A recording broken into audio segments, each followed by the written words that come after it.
Morning, members. Welcome to the August Lochaber Area Committee meeting. Please note that this is a formal public Highland Council meeting and is being recorded and will be uploaded for public access by the Council's YouTube site. You are therefore reminded not to make specific references to individuals and to only disclose information which is in the public domain. I also remind members that the chat function is to be used only for placing motions and amendments. Members participating remotely should activate the hand function when wishing to speak. This function will be monitored. Thanks very much.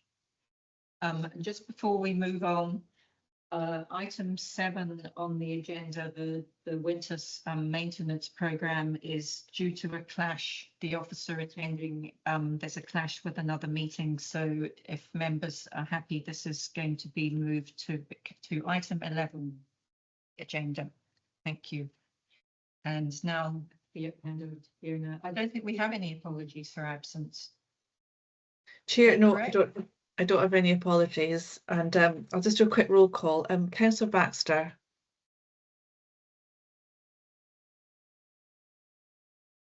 I believe he's there. I see him online. Yes, I'm present. Oh, okay, hello. Councillor Cameron. Yep.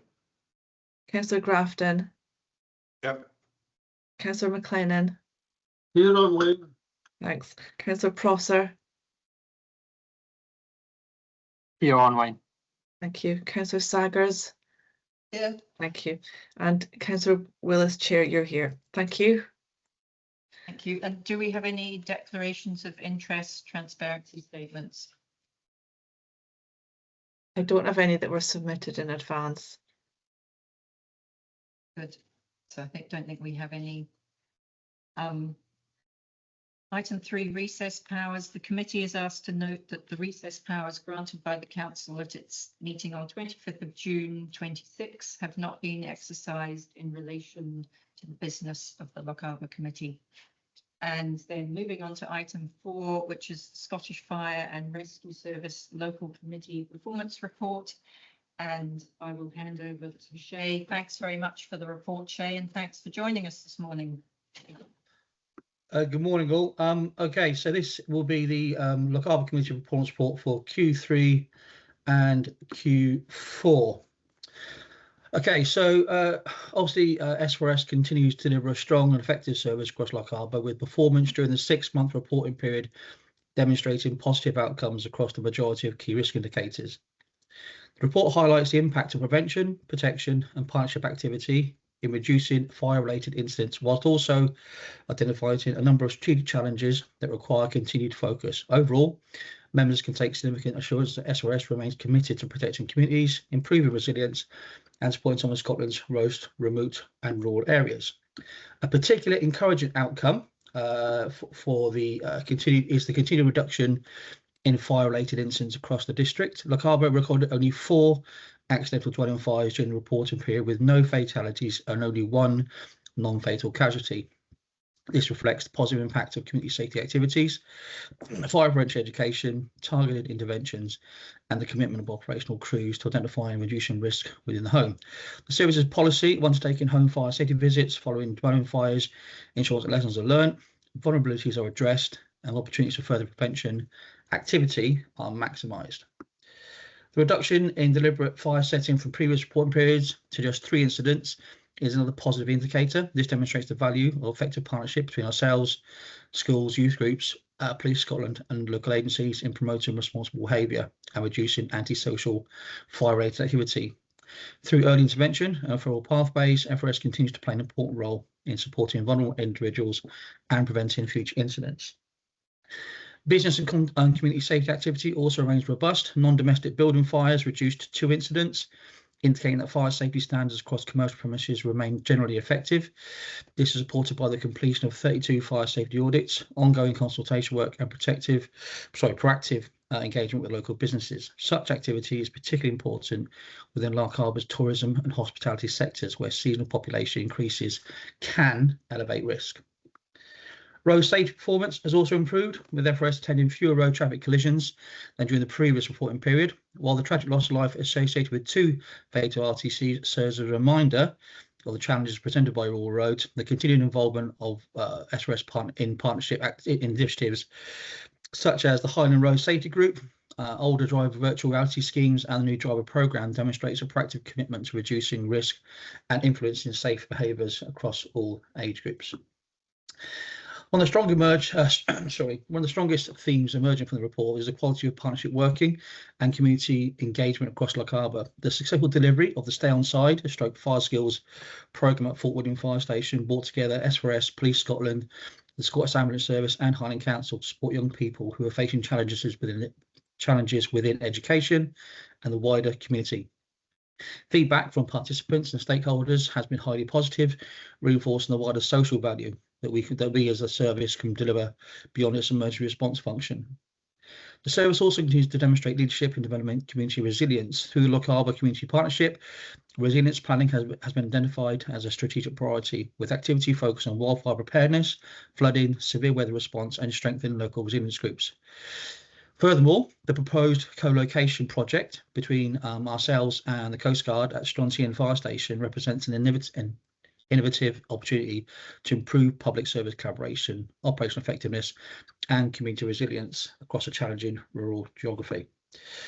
Whilst the overall picture is positive, the report identifies 2 areas requiring continued scrutiny. Firstly, an increase in non-fire fatalities highlights broader community safety concerns that extend beyond fire risk and reinforce the need for ongoing multi-agent prevention work. Secondly, challenges remain around retained firefighter recruitment and appliance availability at a number of rural stations. Maintaining operational resilience across remote communities remains a strategic priority, with targeted recruitment and retention efforts continuing across the district. In summary, Lochaber's performance demonstrates a resilient and proactive fire and rescue service delivering positive outcomes to local communities. Fire-related incidents remain low, prevention and protection activities continue to make a measurable difference, and partnership working across the district is helping build safer and stronger and more resilient communities. Members can be assured that S4S remains focused on addressing emerging risks whilst continuing to provide effective community and emergency response services throughout Lochaber. And I'll now open the floor to any questions. Very much, Shay. Does anyone have any questions? Shay. Councillor Baxter. Thank you. And can I apologise? My camera's not working at the moment. It's asked me to reboot my computer to allow it to work. So I hope it's okay for me to continue. Shay, thank you very much for your report. Although not within our area at the moment, obviously many people have been focused on the devastating wildfire in the Cairngorms. But can I ask you a question in relation to policy and reality in terms of Lochaber? One of our greatest potential wildfire risks sets off from Fort William railway station several times a day, which is the Jacobite Express. And I know that when the wildfire risk is at its highest, the operators are expected and requested to operate a diesel-driven service rather than the steam engine. The Jacobite Express is undoubtedly a great draw to Fort William and the wider Lochaber area, and it's an essential part of our tourism offer. But what I wanted to ask was, what role do you and the local fire officers based in Fort William have in making sure that the operators are very clear about their responsibilities and that they are not operating when the Scottish Fire and Rescue Service nationally indicate that there is a high risk of wildfire and the locations of that? There has been a suggestion recently that they were still operating a steam-driven service, even when the wildfire risk was at its highest a few weeks ago. And what sanctions or what opportunities do you have to, I suppose, persuade them? You don't have any particular sanctions, but to persuade them to see common sense and not to continue with a steam-only service. Thank you. Thank you for your question, Councillor. So As you may or may not be aware, there is an ongoing campaign with local landowners in regards to the operators of the service, and obviously for ScotRail.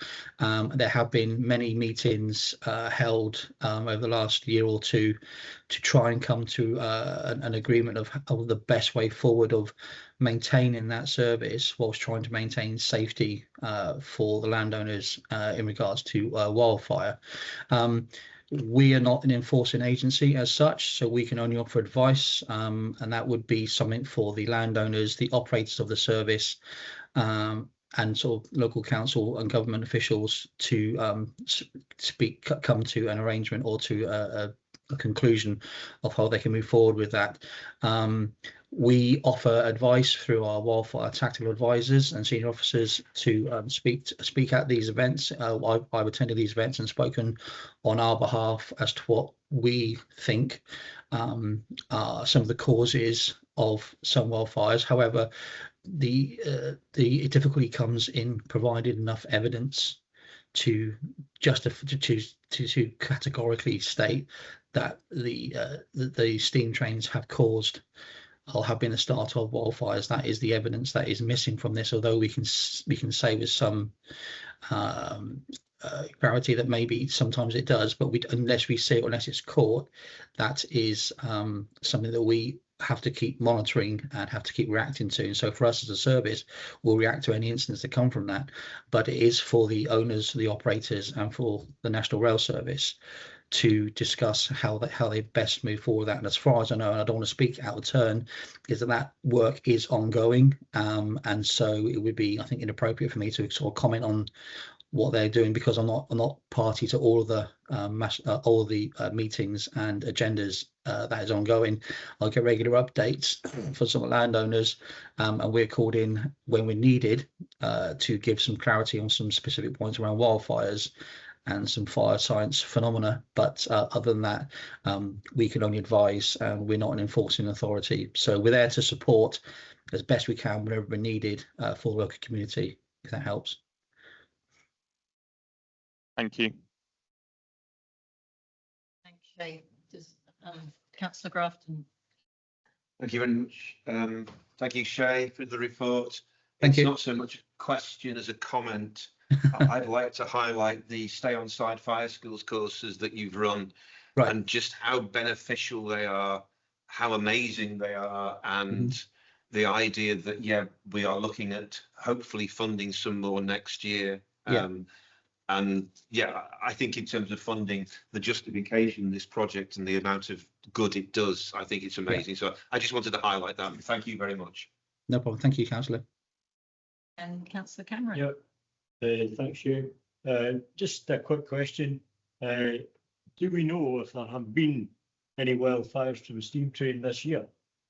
I certainly haven't heard of any. Not to my knowledge, no. Not to my knowledge, no. So we must be doing something right, because we've had some pretty dry spells. Not recently, but yeah, but again, it's hard to pinpoint that to an actual specific event with the train. So, but as I know, touch wood, nothing's been with no wildfires across that railway line so far this year. Oh, that's good news. Thanks.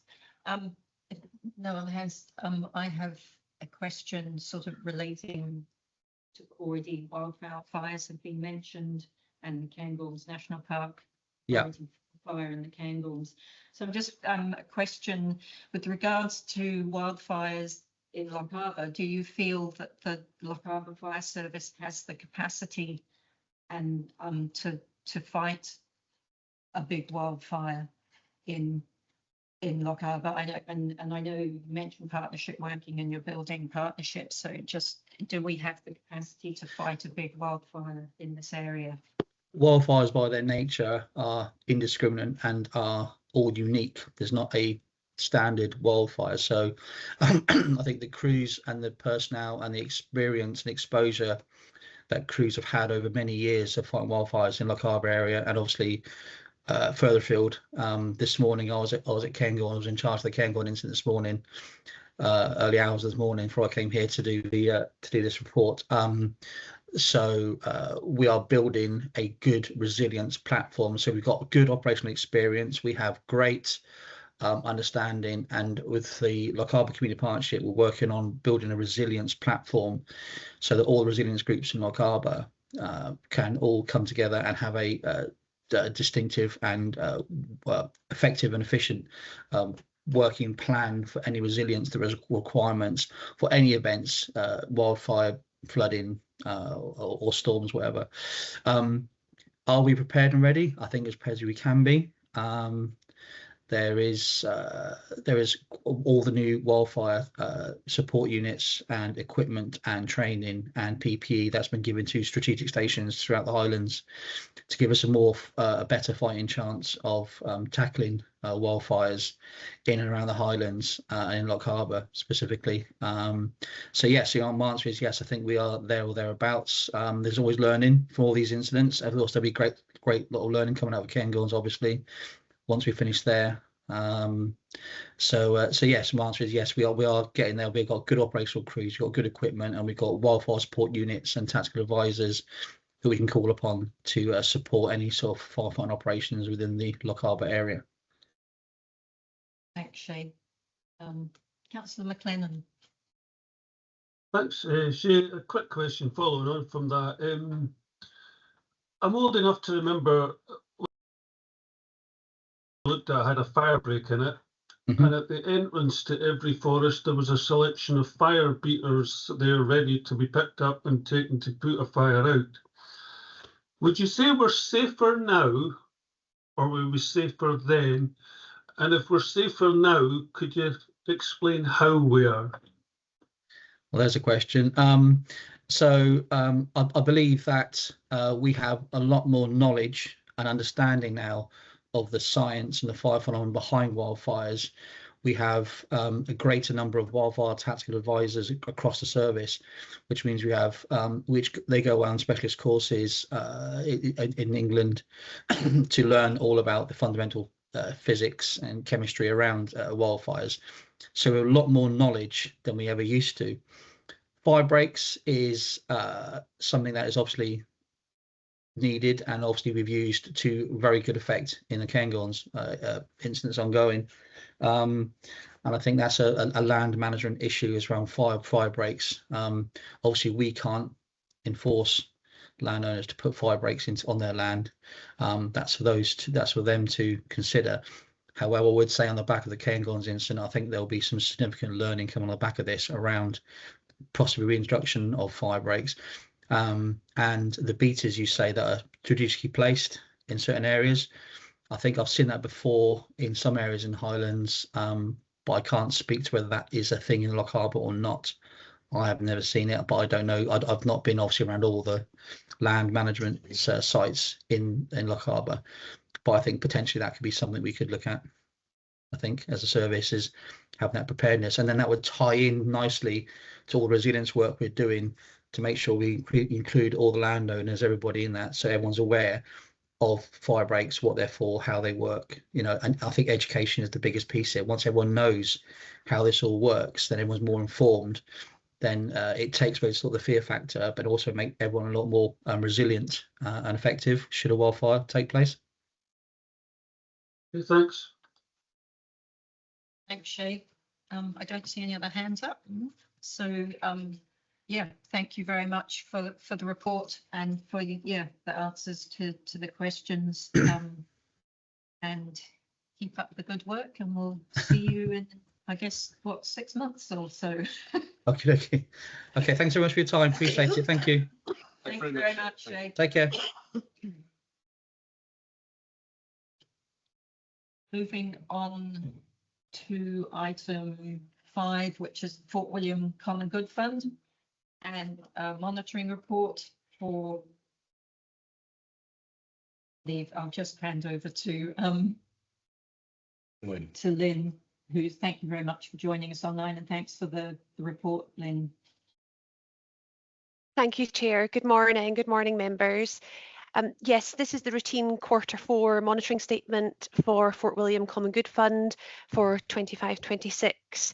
and the Q1 report for up to the 31st of May 2026 monitoring statement. Members are asked to note that the figures for the year end are near final, pending completion of the audit of Highland Council accounts. I'm very happy to take any questions through you, Chair. Many thanks. Thanks very much, Lynn. Does anyone have any questions? Okay, no, sorry, and well, I'm sorry, Lynn, I've got a few. Thanks very much. Certainly it looks like the reserves for last year were actually a bit higher than had been estimated, so that is really good. Thank you.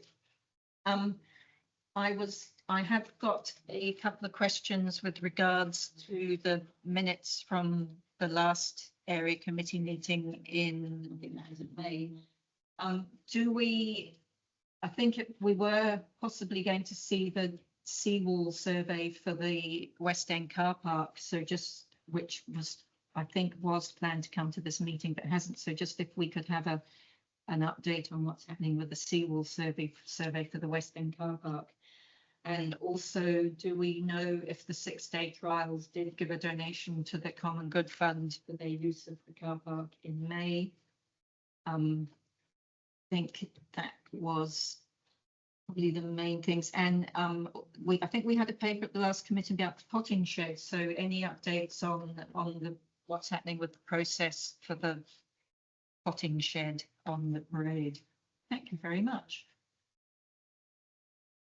Thank you, Chair. Yes, I'll take those in order. The seawall survey, I understand a report has been submitted to officers who will be bringing a report to this committee, to next area committee, on the findings of that report. I'm not cited on that, that's sitting with the operating service.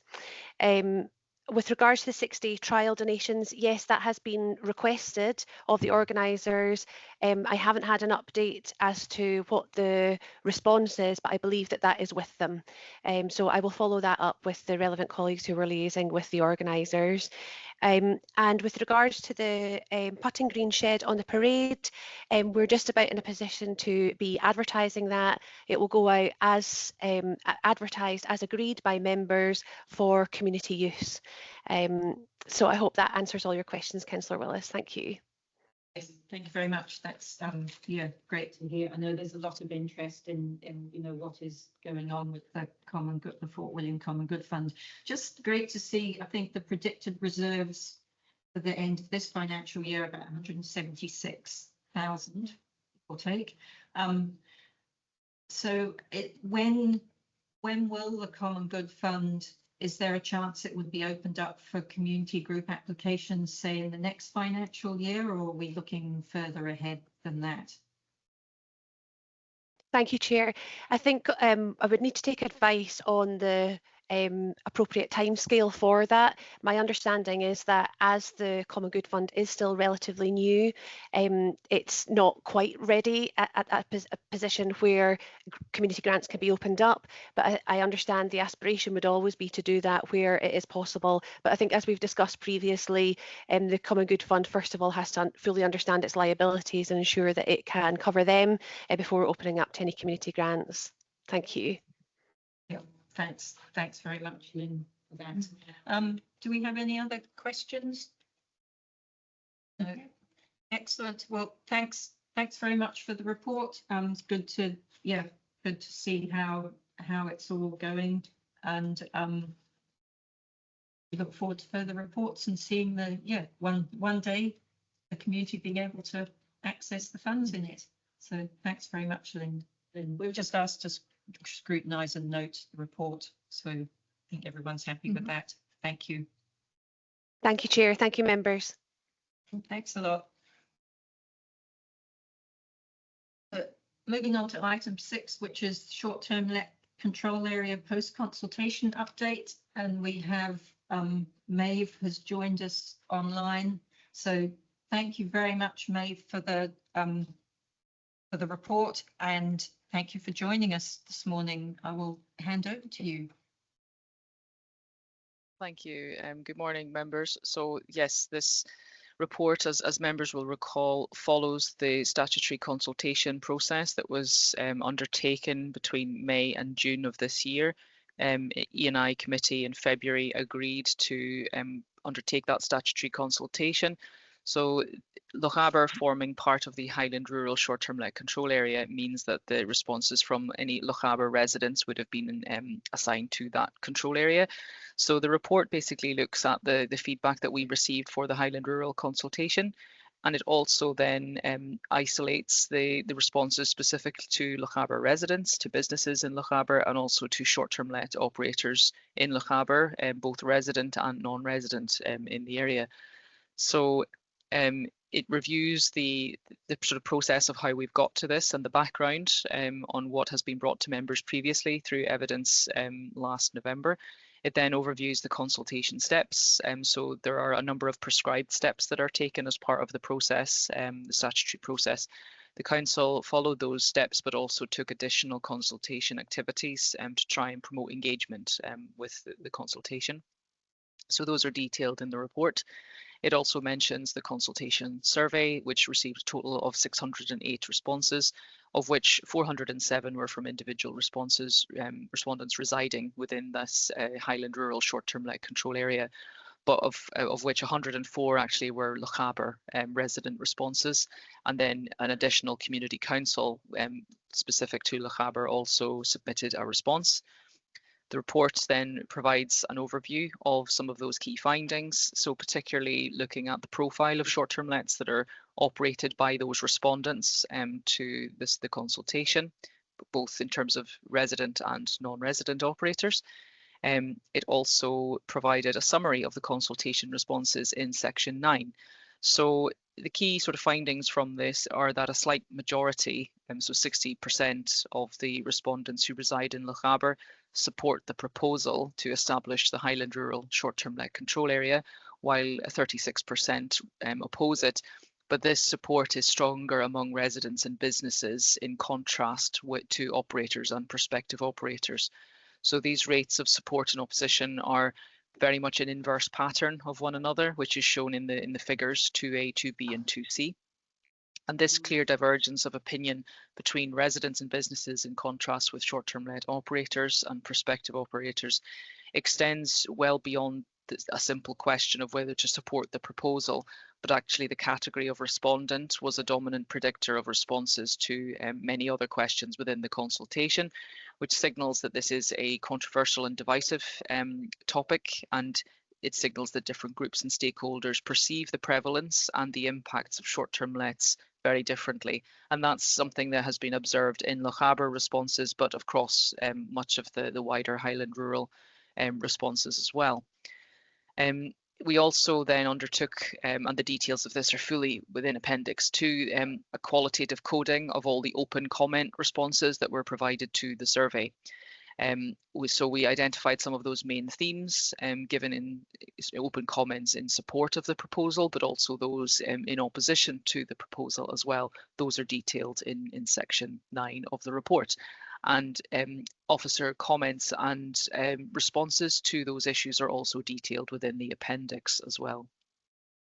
So the section 10 of the report reviews what has essentially been detailed within the appendix. It looks at what has been considered as a controversial and divisive topic, and looks at how to balance those competing interests, particularly between those who don't support it, and also those who not only support it but actually don't think it goes as far as they would potentially wish to see. But the council has maintained in response that there is an established legal principle and controversial sort of legal outcomes elsewhere in Scotland where potentially the use of this in an inappropriate manner would not be a way for the council to proceed.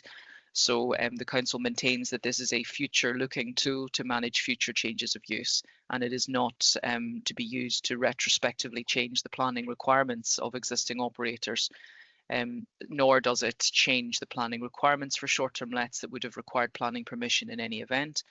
And similarly, it also doesn't look at home sharing licenses as well. So it's particularly looking at short-term letting changes of use from housing into short-term let use.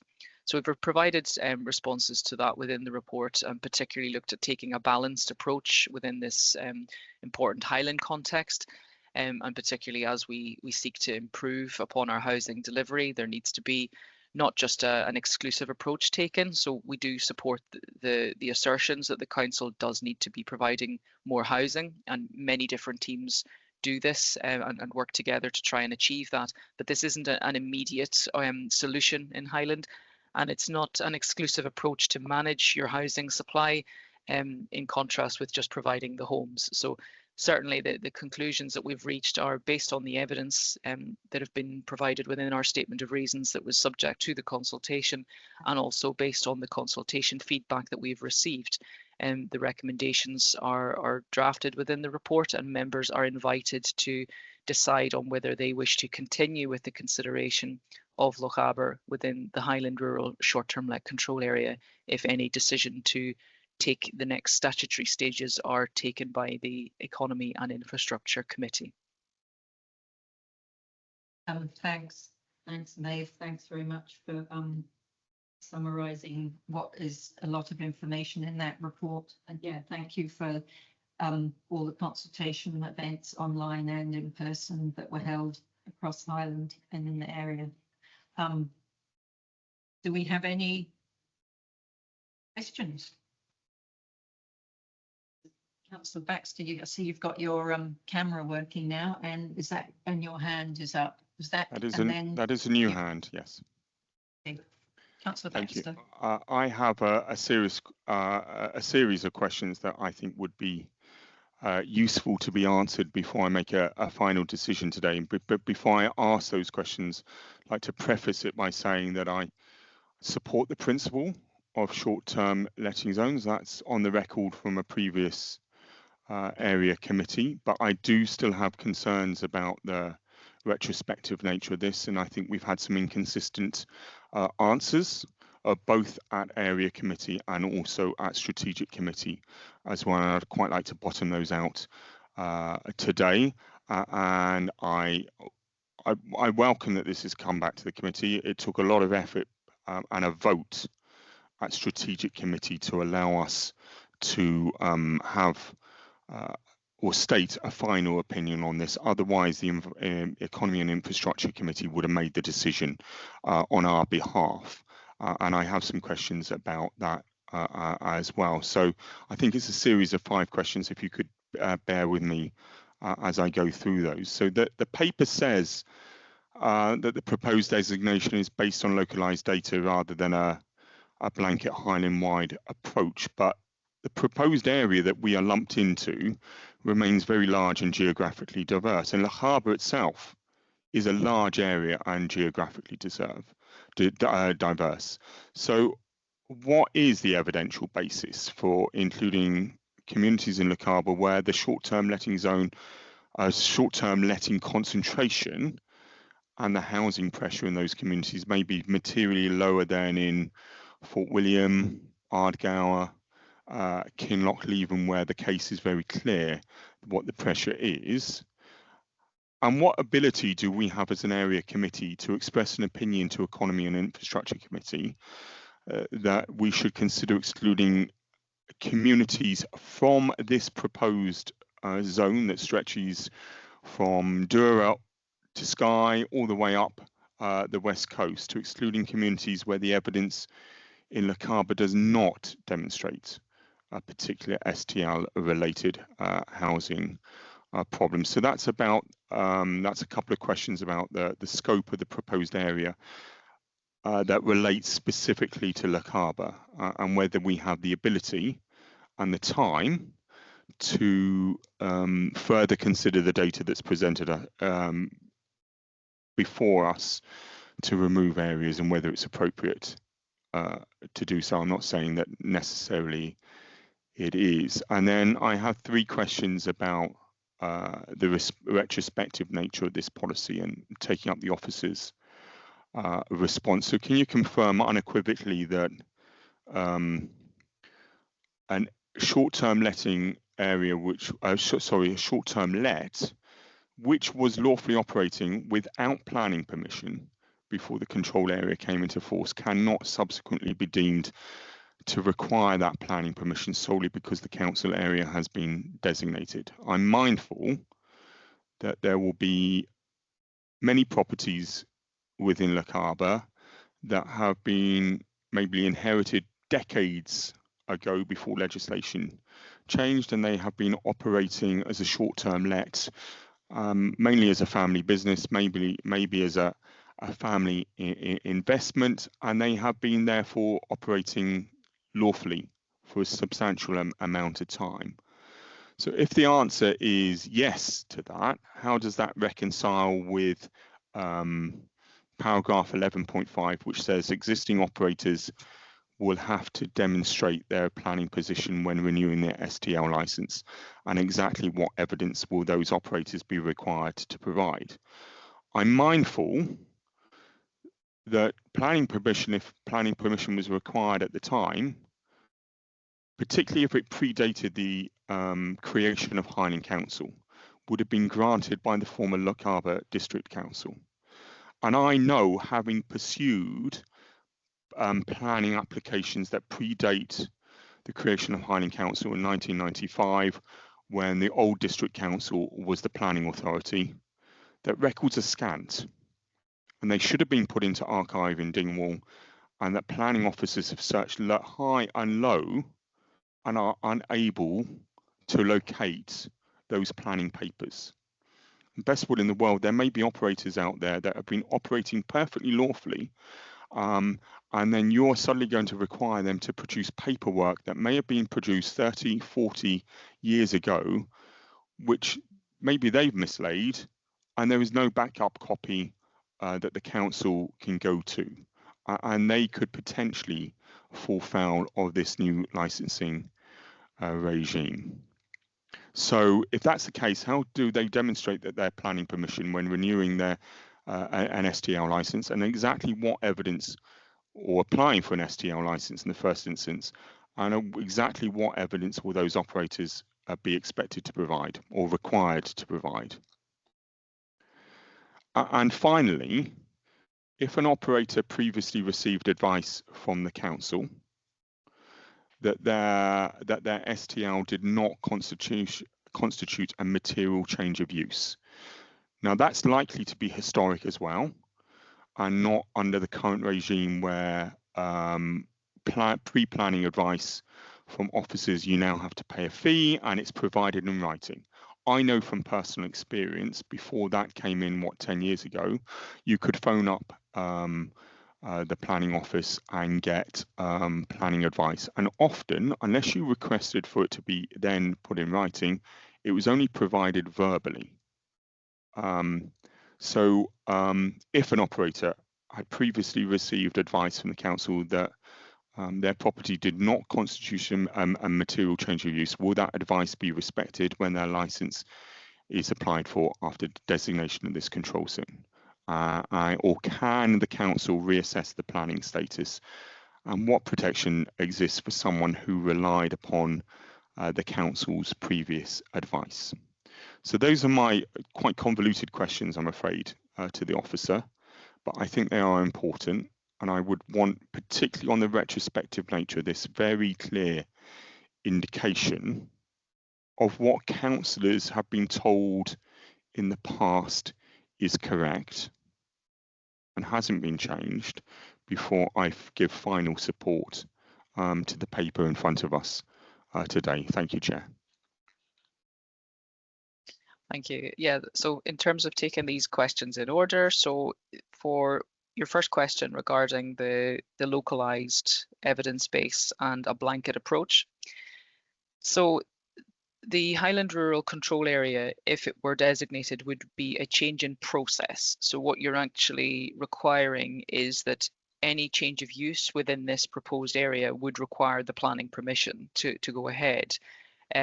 However, that change of process doesn't mean that a blanket policy approach is sort of rolled out here. You've got the development plan, which has to be used to actually determine the planning applications. So consistent with other uses of the planning system, when a planning application comes in, there will be different material considerations that arise for identical development proposals, but just in the nature of particular locations. If you've got an area at risk of flooding, if you've got designated sites, it's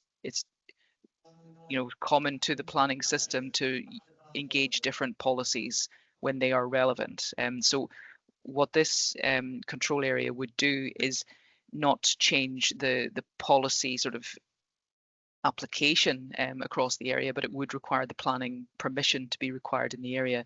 And it is a diverse area. It encompasses not even just within Lochaber, but across its entirety, a very diverse area with very diverse housing markets. And the recognition that these are distinct housing markets is a well-established principle of undertaking the Highland Housing Need and Demand Assessment, where we know fine well that we have to assess these markets for their own particular circumstances and qualities and affordability and income profiles and the rest of it. So there is a recognition that this is a diverse area, but the proposal would require the requirement for planning permission. And I think the evidence base that was initially presented to members for full council in September of last year, it basically built the evidence base for the control area from the ground up. So it was basically pulled together at data zone level, which is the smallest geography that routine statistics are published in Scotland. And that was presented to members basically showing household and dwellings and short-term lets as part of that at data zone level. And then coming to a view on where at housing market area level, this represents a widespread area of multiple localized areas of pressure, which warrants potentially that justification for changing the process, that it's now going to be requiring the planning permission in the area. But of course, the types of policy that could be used to respond to that may need to differ. We know that consistently NPF4 and the local development plans that operate within the area will need to be applied. Within Badenoch and Strathspey, there is an additional non-statutory policy that is used that was subject to the agreement of the Badenoch and Strathspey ward members. There may need to be that similar type of policy developed for Lochaber or for this Highland Rural short-term let control area in its entirety, if it was felt by members that potentially the policies that apply in the area need to be tailored more to the circumstances that are relevant. So that's the first question. That's my response to that. So your second is in terms of your ability to exclude particular areas. So yes, you can do this, and the regulations provide for the boundary to be amended before any statutory decision is taken to submit it to members. So if there was a revised boundary, there would be time for us to consider that, and particularly if there was views on what that would encompass. But I would say though that you've received support from the Lochaber responses on the proposals as they were consulted upon. So we didn't receive alternate submissions suggesting any revised boundaries. So that's why none have been presented within the report before members. But there is that ability to amend the boundary. What we cannot do is amend it by making it larger, by taking in areas that we haven't consulted upon. If we were to do that, we would need to go back to consult on the newly included areas within the proposal.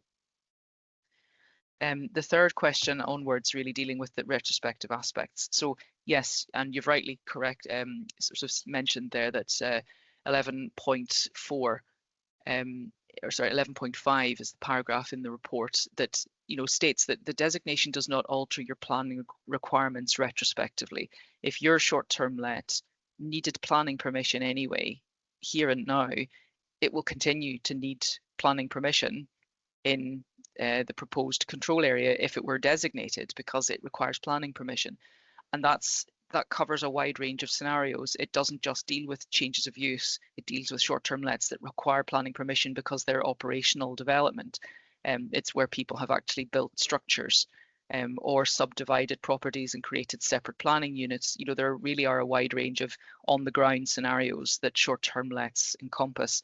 So if you require planning permission anyway, you require it, and you ought to get that regardless of any control area coming into force or not, because it's up to you to comply with your planning requirements.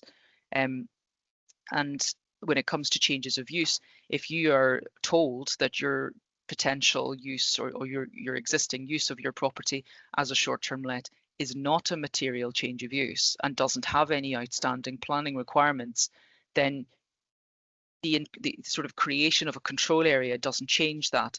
But it is the general principle of the planning system is that you need to evidence your planning status, and you do need to evidence that you don't require planning permission. That is typically done through a certificate of lawful use, and that's not unique to short-term lets. That's a general principle of demonstrating lawful use across all forms of planning and development. So if someone, for example, was to build something that potentially could have needed planning permission and they seek a view as to whether that is or isn't the case, if they're told verbally that it probably doesn't need planning permission, their own comfort and security of that status is best put in writing, because when they then likely go to sell any property and a solicitor trying to conclude missives or complete conveyancing asks, well, you know, you've said that you've had a discussion about this matter, but really for the comfort of a future seller, it would really be best if it was evidenced in writing. And the certificate of lawful use is the appropriate and widely used tool to do this. And existing lawful use rights extend to short-term operators in these circumstances. So if they can evidence that they were lawfully operating by having, you know, a short-term let license, for example, but then also that they didn't require planning permission before the creation of any control area within their area, then if they don't hold any requirement for planning permission, the creation of the control area does not require them to get planning permission. But the paragraph does point out that the licensing regime does have to take account of the fact that they are now in a control area. And what typically happens is, which gets picked up at renewal, if they didn't have any planning requirements and they don't require planning permission, the way in which the licensing condition 13 tends to play out is that you need to demonstrate that you either have planning, have applied for planning, or can exhibit evidence that you don't require planning permission. And that's where those existing lawful use rights come into play. And a certificate of lawful use application is not a planning application. So it's not being assessed against the development plan. It doesn't get assessed for its compliance with policies within the development plan. What an applicant is doing by applying for a certificate of lawful use is applying for a legal view to be communicated from the planning authority that this use is lawful, or if it was ever unlawful in that it required planning permission, it has through the passage of time become lawful because it is over 10 years is the particular time frame for this type of change of use. It is over 10 years in operation, and they can evidence that it has been in operation. And it's not even just about having a previous sort of consent that maybe the records wouldn't exist on archive. That 10 years of continuous use where that applies in that instance can be evidenced through demonstrating the property has been commercially let for a continuous period of over 10 years. They can show this through tax information, through bookings information, through insurance records as well. There's quite a holistic view taken to come to the view that on a reasonable determination this property has been used for that basis for a 10-year period. Would you like to come in before continue on some of your other questions? Yeah, that would be really useful, and thank you for that specific answer. So when you say 10 years and tax records, insurance records, most businesses, and certainly the business practice that I always adopted, was you're required to keep records for 6 years under HMRC rules, and businesses can gather quite a lot of paperwork. And so once the 6 years were up, I suspect most business owners would destroy those records. I certainly did, because I didn't have the space to keep them. So it does create potentially create a problem in demonstrating 10 years worth of paperwork. What's your response to that? So the 10-year period is not the council's period that we've set in our own policies. That's just simply the way the planning system works. So you've got a particular. So first, just to clarify and take a step back here, some of these short-term lets will be told they do not require planning permission, and they weren't material changes of use. Some could find out that actually your change of use was material, and therefore because it's material, it's a retrospective planning application. And it's in those instances that the time period matters, because if they are over the 10 years, then you've got the sort of immunity from enforcement action. So that's not a period that the council sets. It's set to changes of use to and from residential accommodation. So it's basically defined by Scottish Government Development Management regulations. And the other time periods that are different also apply to when someone has undertaken operational development. So they have a different time period at which they're immune from enforcement action, but that's not 10 years, it's shorter. So these are time periods that I appreciate your view that this may not be the common time period at which records are routinely kept by businesses, but the planning requirement of 10 years for a retrospective application for change of use of this nature is not a time period that the council has set for itself. It's wider, and it's consistently expected to be followed by all local authorities within Scotland. So I think then, I think we've covered the kind of evidence expected. I think as well then, we covered that it's quite a holistic range of information that is provided in these instances, and showing booking records is obviously one of the more common ways in which this is done. I think then when you move on to your last question, so if previously told that it was not material, if this was only offered as a verbal piece of advice, can you rely on that? Well, where certainty is required and where it's required in writing, the typical course of action is to receive a certificate of lawfulness, and this is something that the planning service is quite familiar with dealing with caseload of that nature. It tends to happen when a property is up for sale and when a solicitor has raised to the seller that actually this would benefit from a certificate of lawfulness, so you can have comfort and give comfort to a future buyer. And again, this isn't unique to short-term lets. Whenever a potential breach of planning needs confirmation that it either wasn't a breach, or if it was a breach is outside any time period of enforcement, the certificate of lawfulness is the commonly adopted approach. And like I said, it's not a planning application, so it's not something that we have a statutory expectation to turn it around within 6 weeks. We don't notify neighbours. We don't have to go to the press to publicise it. It's not handled in the same way as a planning application. It's not determined, like I said, against the development plan. It's a legal view as to, on the balance of probability, was this use lawful? And if it actually did require planning permission at all, has it, through continuous use over time, become lawful through the passage of time and not being subject to any outstanding enforcement action? I hope that's all the points covered. Please do, if you feel that there's any aspects that would benefit from any further clarification, I'm happy to revisit them. And that was very comprehensive. Thank you. Thanks, Maeve, and thanks, Councillor Baxter. Councillor Prosser.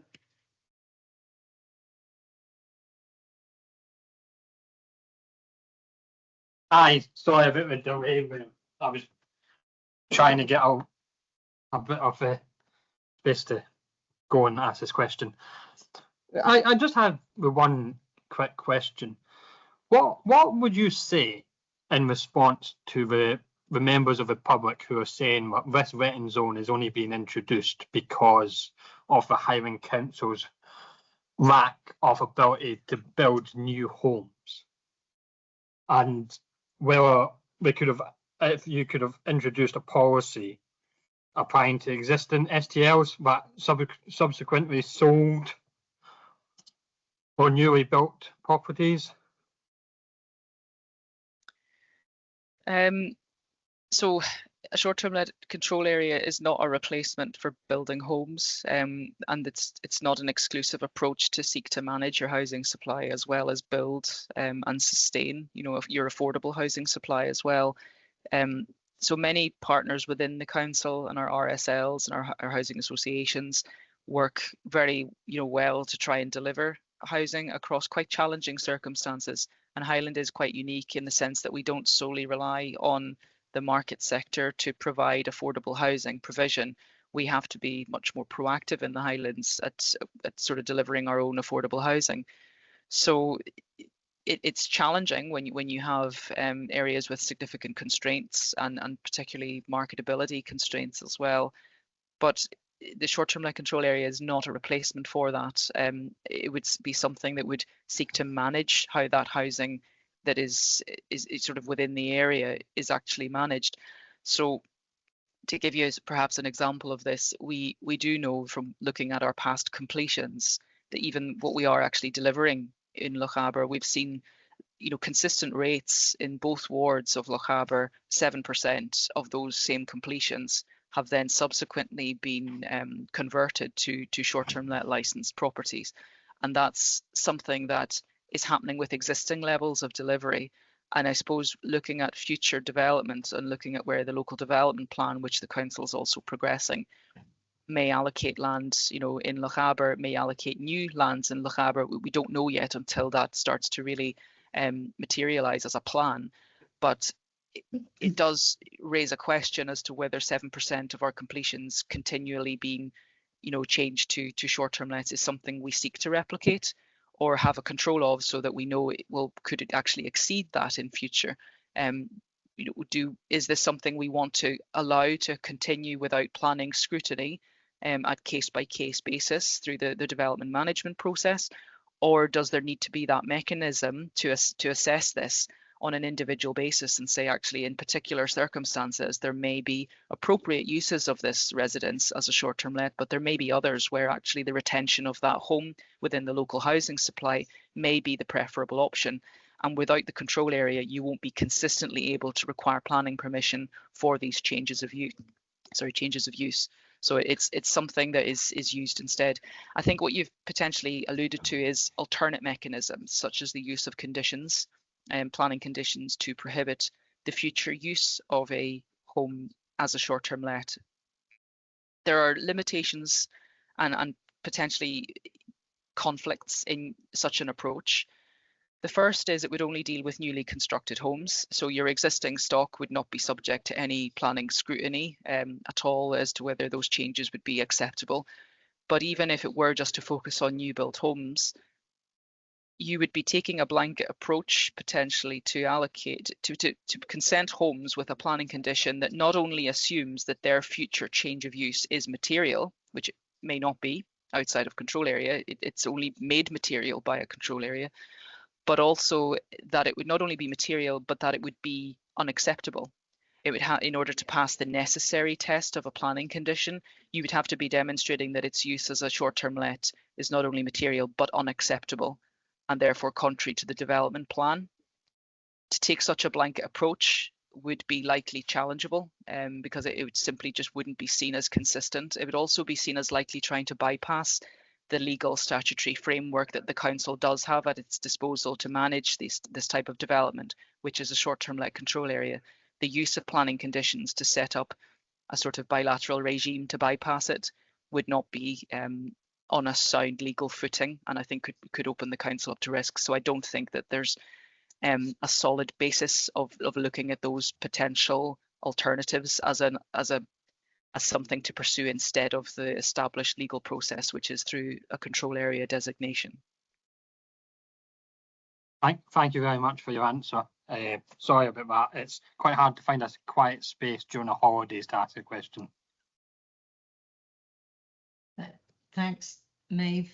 Do we have any other questions? Well, Councillor Saggers. right, I have reservations about this and wondering, I feel that doing a broad Lochaber, I'm councillor in Ward 11, and I feel that I don't think we should be I don't think we should be one area, and I feel that Ward 11, I don't think has got as many as much trouble with short-term letting. So I was wondering, again, with Andrew, being with Andrew, about certain areas, if we could sort of jiggle a map, but I don't know what my other two fellow councillors in Ward 11 feel about this.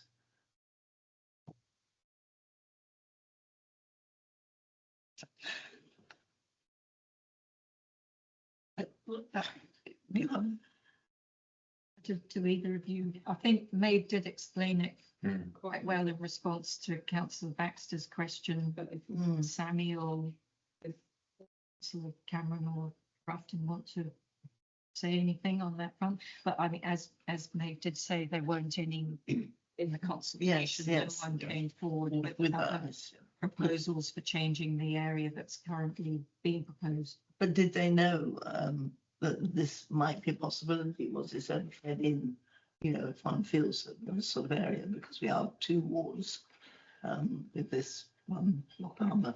I don't know. Maeve, would you like to answer that question? Whether, you know, whether that was, people understood that was offer was on the table? So yeah, the statement of reasons set out that the council's obviously following the regulation and the circular in the process. So the circular referred to makes clear that the council could amend the boundary. I would have to check whether the document sort of, let me just open it actually, if it would help to see whether there was an awareness of that. But I think if I just check, yeah, so I mean, it refers to the circular in terms of the legal process and governance. There wasn't a next steps, I suppose, section of the statement of reasons. So there was an FAQ document which really looked at what the council would be doing next, which was reporting back to the local area committees. So that is the stage really where if there was to be any proposed amendments to the boundary, it could occur. I suppose in response though, you do, I don't know if there's necessarily the feeling or a distinction of feeling between Ward 11 or Ward 21. I mean, certainly when we looked at our completions, we were, in contrast to some area committees where the 2 wards are actually very different from one another, Ward 11 and Ward 21 actually were really consistent in terms of the completions rates that we were seeing occur. And in terms of the, you know, back in the statement of reasons, we looked in detail actually at the sort of property sales that were subsequently being used, you know, for short-term letting shortly after the property sale had concluded. So I wouldn't say there was a significant evidence base that would support the removal of either of the wards. They both do have a substantive evidence base that would justify that the requirement of planning permission was a proportionate response to an issue. It's whether you seek to manage that through this process, and if in fact it did become a bigger issue than even what our data suggests at the moment, it's whether you would want to be part of having that ability to consider the impacts through case-by-case planning applications, or whether if you couldn't actually respond and then had to warrant the amendment of the boundary to then include the area in future, which is obviously something you'd want to avoid if you could. So it's really up to members, I suppose, as to what sort of approach you'd want to take on that. Okay, thanks, Maeve. Just before Councillor McLennan and then Councillor Cameron.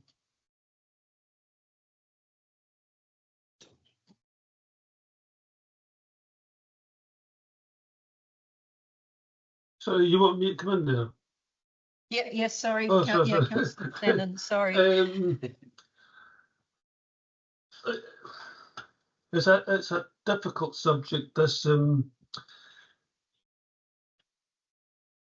as I said last week, I've met a number of young people who've got real problems trying to get a home.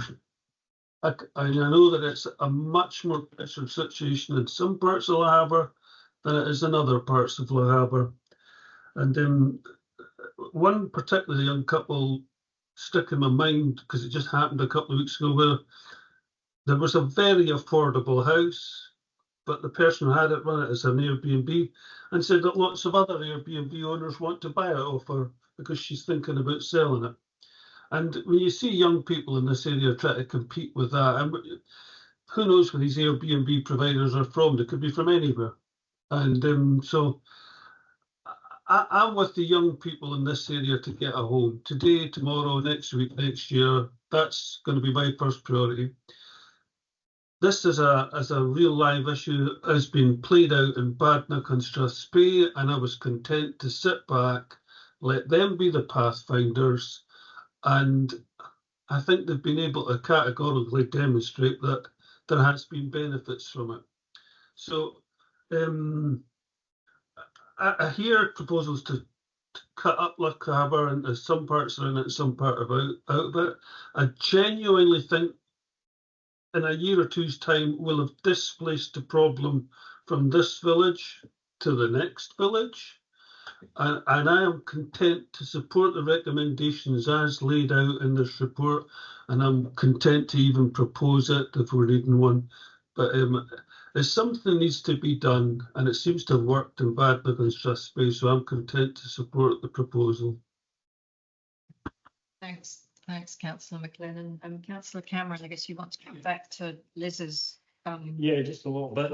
There's a bit that concerns me quite considerably about the retrospective planning, and that's going to put an awful lot of people in a very precarious position if they've been doing it for a certain amount of time. The other thing that it's going to do is put an awful lot of pressure on the planning, which, as we all know, doesn't move at the fastest pace as it is. So these are just things that I'm concerned about. Why can't we just have a clean sheet and start from whenever and say, going forward, this is what you need? Never mind what's happened in the past. Because I think, I better not say anymore. Yeah. Why can't we do that? Why do we have to start going back and 10 years back and what have you? I think if in a lot of instances where it's a single house in the countryside and there's no shared parking, there's no shared amenity space, there's no shared bin storage, what often tends to be the prevailing outcome is that those houses, when used as short-term lets, are not material changes of use. That differs quite a lot from the prevailing outcome in a more built-up urban environment when you've got flatted developments, when you've got shared parking, shared bin space, shared access to a communal stairwell. You know, these sorts of property types, what tends to be the prevailing outcome is that those are material changes of use, which means they likely require planning permission at the present time. Because you're dealing with such a wide range of properties on the ground, it's really important that as officers we are transparent, that there are different issues that come up in different on the ground scenarios when you're dealing with short-term lets. So for Badenoch and Strathspey, we did take quite a pragmatic approach. It was very obvious that there was a lot of historic letting in the area. There was also a backlog of applications, not just for planning permission, but for certificates of lawful use. And I think that it did take, you know, around about 2 years to clear the backlog, but that was also caused in effect by instances which are unlikely to play out again. So a lot of the interpretation around the retrospective elements of it, which were still evolving through the legal advice that was being received at the time, that's very much been clarified by this stage. So we're not expecting that uncertainty to cause any delay. The other side of it as well with Badenoch and Strathspey was you did have a lot of historic letting, particularly of those single detached homes in the countryside, which are often, like I said, unlikely to be material changes of use. The only ones that tend to be material are where they are substantially large. You know, we're talking sort of 8 and 9 bedroom properties where, particularly as double bedrooms, you're really intensifying the use because of the full-time occupancy of it. It'd be far more likely to be used by larger groups than if it was used as a full-time permanent residence. So you end up, because of the environment that you're talking about, likely to say to many individuals, actually, it's not a planning application that you require, it's a certificate of lawful use. And that did occur in Badenoch and Strathspey. We had to send a significant amount of planning applications, you know, sort of back to the applicant and say, this isn't a planning application that you require, it's a certificate of lawful use, because your type of short-term let wasn't material before the control area came into effect, and the control area, as I've said, can't change that. So they actually were advised often to go back to have their planning application converted into a certificate of lawful use so that they could receive their planning status that they needed. So these pathways still exist, you know, to Lochaber and to any of the other areas that are considering whether to progress with these proposals. But the council doesn't have the ability to adopt a different statutory process at a local level. So when it comes to deciding that actually something that required planning permission because they built a structure, you know, if you start to say, right, we're not going to look at it for this, well, actually there's a lot of planning, there's a lot of short-term lets that require planning permission because they were built to be a structure that was used for commercial letting. The council doesn't have the ability to depart from a statutory process and start setting up other regulations. It has to apply the laws established. So it's something that we would, you know, be pragmatic with, and we do understand there's a lot of historic letting in the area, but we do also have to follow the law as it applies. Thanks, Maeve. Just before, I think Councillor Grafton, I don't know if Councillor Cameron may be confusing it a bit. I think if an existing operator is lawful, then they're not impacted by the short-term let control areas. That's correct, isn't it, Maeve? It's important to clarify whether you mean lawful as in they hold a license, or whether you mean that their planning status has been confirmed as lawful, because a property could hold a short-term let license and could be in breach of planning. And that could occur where a property has a license to operate as a short-term let, but perhaps they actually built pods on. It's based on, you know, pods that were built, that were maybe built without planning permission. There's two different types of lawfulness, I suppose, that we're looking at here. If you're a short-term let operator who wants certainty that you are lawful, then you have your license, but also your license will contain an informative at the bottom saying to engage with the planning service, and that's in licenses here and now that are issued by the council, that it would be in your best interest to check with the planning service whether you have any outstanding planning requirements. So the control area would, instead of it being just an informative on the license, the practical difference would be that when they go to likely renew these licenses, there will then be that question as to whether they have planning, they have applied for planning, or they can exhibit the evidence that they don't require planning permission. Thanks, Maeve. Councillor Grafton. Thank you very much. Thank you, Maeve. Really detailed report, really useful. I support Councillor McLennan's motion. If you're putting a motion, Thomas, I will second that. I think it's important that you said, Maeve, about this is something going forward. And I think it's important that in 3 years' time, in 5 years' time, we actually have something in place so we can manage that situation. If we vote today not to go ahead, then we won't have that facility. And I've listened very carefully to the discussions. I think there may be some points of law that are in conflict or that need looking at, but actually that's not something we would do here. That then transfers to the likes of Mr. Baxter and the Scottish Parliament and whatever. So I'm happy to proceed with that on that basis, and I second Councillor McLennan's motion if you're making that motion. Thank you. Thank you.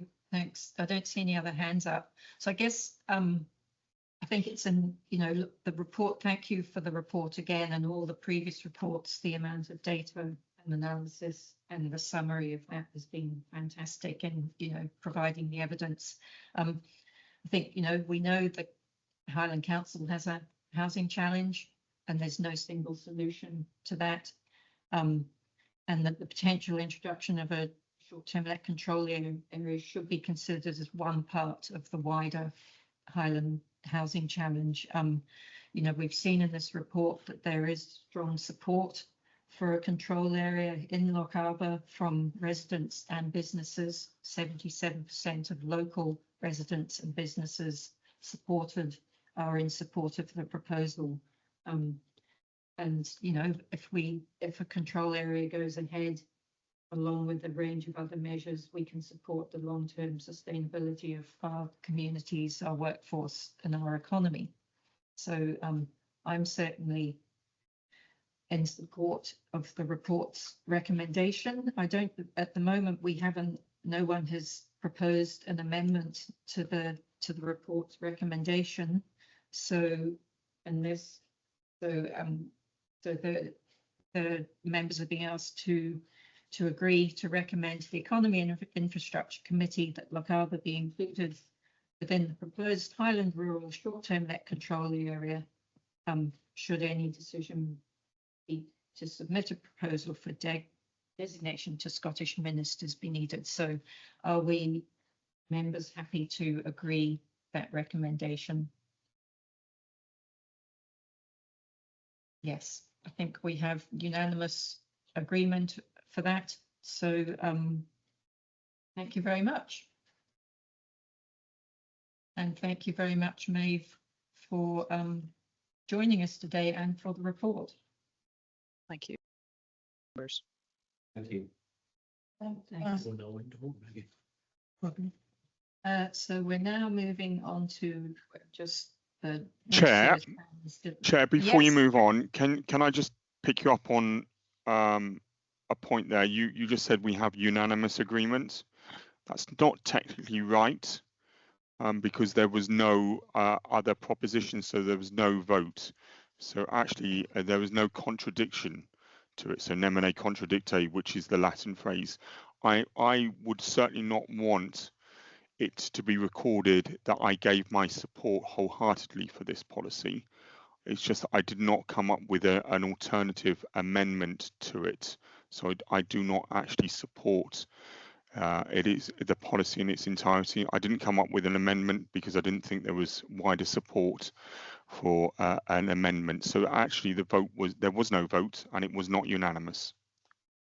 Okay, and as I said, we didn't have an amendment, which is why I then said, is everyone happy to agree recommendation? Councillor McLennan. In situations like this, I've seen it minuted before that it was passed unopposed. That's how it was minuted. Are you Because happy? it was technically unopposed there. Yeah. Are you happy if it's minuted as passed unopposed, Councillor Baxter? I'm content with that, but I think Ms McBain has put her hand up and will confirm whether she's able to do that or not. Okay.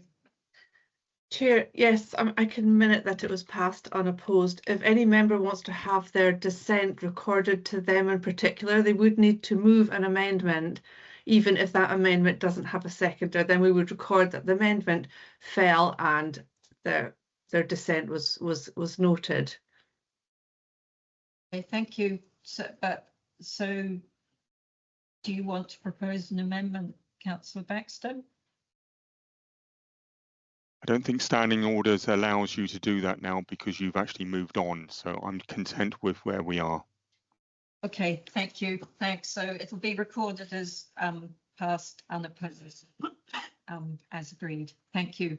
So we've agreed to recommend being passed unopposed. Thank you. We will move on to item 7, which is now sorry, hang on, I'm just issues. Item 7, which is now the Community Regeneration Fund, and I think Councillor Grafton is going to go and bring Martin into the room because he's attending the meeting in person. So it was item 8. And just for a second, I didn't read the whole 198 pages, so just couldn't find it.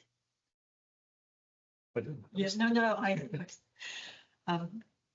don't want to minute it. morning, Martin. So Morning, Martin.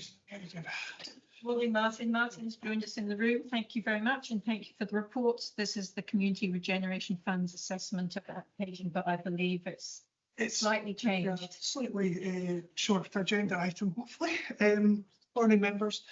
Yeah, please just to confirm that HIE have been able to include the 54,160 sum that they were looking for from Community Regeneration in their overall award for the project. So the project as it stands has secured the necessary funding, and there's no CRF request today for you to consider. So your CRF budget for 26-27 remains at £499,000. We're going to meet later to have a chat about that. And finally, just to note that the applicants have said they may come back to CRF with an alternative request for some additional EV fast charging points down at the shop, but I'll keep that under review. So no requests for you today, and the project's fully funded. Okay, thank you. Thanks for that, Martin. Thank you, members. That was nice and soon. Yep, you don't need to approve. Thanks so much. So moving on to the full 2040 update, so I'm just going to carry on calling them by the current item numbers in the agenda, which is item 9. And Alison is joining us in the room. So thanks very much, Alison, for joining us today, and thank you very much for the report. And I'll just hand over to you. Okay, thank you. Hi, everyone online as well. Yeah, so this is the biannual update just on the Fort William 2040 project. I won't go through everything in detail, but just a few of the highlights. Been doing work on refreshing the website, and probably the main thing of interest there is there's going to be an interactive project map with all the information about the projects that have been delivered, but also the projects that are still in progress. So I think that'll be a lot more user-friendly and is simplifying what is an awfully clunky sort of navigation at the moment. Had a good board meeting with the 2040 board back in June, where we had a bit more of a discussion paper just about the progress with 2040 and maybe where some of the priorities going forward should be. And on the basis of that, the main direction, and it's summarised in the report here, are probably on 3 key things.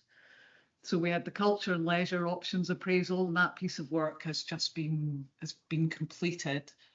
That has looked at the culture and leisure facilities in the town, primarily the Nevis Centre, the Leisure Centre, the library, the archive, Glen Nevis Visitor Centre, and the high school component that's run by High Life Highland. It's looked at how that was used, sort of things like maintenance and condition and the service and what that's providing for the community.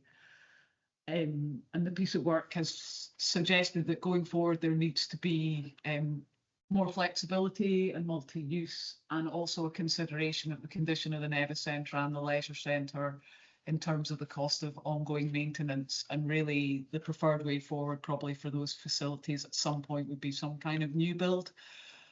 The study is very much an early stage options appraisal. There isn't specific funding allocated for what was recommended in that, and there's still to be further discussions with colleagues in the council about where that fits with things like the Highland Investment Programme and other priorities across the whole of the Highland region. The study has been done in close collaboration with High Life Highland and Linney Leisure as the key operators, though. So hopefully there'll be some further conclusions to that work and how we take that forward. It's also got to fit in with a Highland-wide sports strategy that is currently being looked at as well for the whole region. The other 2 key pieces of work, there's the integrated transport plan for Fort William. Really important. We're obviously just in the middle of the summer, and the sort of the usual issues with congestion in the town and problems with movement have been highlighted. That study did a piece of engagement that will go live. Unfortunately, I hoped it would be online today. I'm hoping it will be Wednesday, because the person responsible for signing that off and putting it online will be back on Wednesday, and I can give you all an update when it's available. They are now doing the detailed appraisal of the options that were looked at. That considers things like possible new stretches of road, refinements of junctions, active travel, cost priority, and the consultants are doing the detailed appraisal of that work. Once that is available, there will be another stage of consultation, and they will look at what these things might cost, what are the practicalities, how achievable are they, the engineering questions around things. So we're hoping that will be available in the autumn with the final plan, which will recommend package of options for the town to be available in December. Similar to the culture and leisure options appraisal, what that would then need is a lot of concerted work about how that would be funded and how that would progress and which pieces we could do. The third sort of priority stream is probably work that's occurring around the bus station. This is a piece of work that's largely being led by High Trans and a consultant, Austin Smith Lord, which is a company name, not a person's name. And they're doing, they have suggested some phasing. And again, they want to look at how that will be funded, and probably a key funding source for that will be Transport Scotland active travel infrastructure funding or bus infrastructure funding. Transport Scotland has not yet announced what funding for this financial year would be, but there'd be real hope that that could be allocated towards some of that. And that's looking at some short-term improvements just to the environment of the bus shelters, but also possibly some kind of mobility hub in part of the transport centre car park. And then moving into further phases, which could involve some land take from the pavement and what Network Rail has, so they could have sawtooth accesses, which would allow more buses, maybe electronic doors, better information. And so the stages are all in the report as well. But again, like so many things, it will fit in with the funding that comes through. And I think that's kind of the main sections in the report. There's obviously the full report has all 20 plus projects that are still active within the 2040 programme. Some of those are at the monitoring stage. Some of them are being primarily led by other organisations like the hospital, but if they're in the NHS. But if there's specific questions about anything in there, please just ask. Thanks, thanks, Alison, for all that information. Does anyone have any questions? Councillor Baxter. Thank you, Chair. Obviously, we have councillor representation on the stakeholders group that sits below the programme board, but my understanding is that we don't have representation in the programme board, and I don't believe that there's actually any political representation even at administration level within that programme board, which concerns me immensely because many of the things that are within this actually need the buy-in from the council administration in Inverness. You've touched on that there's no funding available for a new leisure centre or a Nevis centre, which means there's this considerable political mismatch between our aspirations as a town and what the reality is when projects need the influence and input of Highland Council. What ability do we have to change that, Alison? It's a good question. I mean, I think that's part of the purpose of, for example, the updates here, and obviously bringing things to area business meetings. I know the integrated transport plan, for example, there's been 2 updates to areas business meetings to get that connection with the councillors and yourself. On the board, at the moment, it is chaired by Alison Clark, but that will be moving to James Welsh, is my understanding. I wasn't involved when the board was set up, so I would need to ask them what the requirement was in terms of, or what the discussion was about councillor input or representation on that. I'm not sure. Certainly having a greater presence, that's part of what I've been trying to do with colleagues in Highland Council, because I'm just aware of the remit, the depth of the geography that needs to be covered. So my role is kind of to take the 2040 and Fort William projects to them.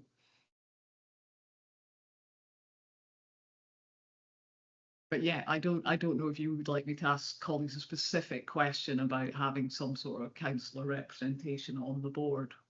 That's very useful. I think we should go further than that. I think we should amend the recommendation and actually, I know what we can't request.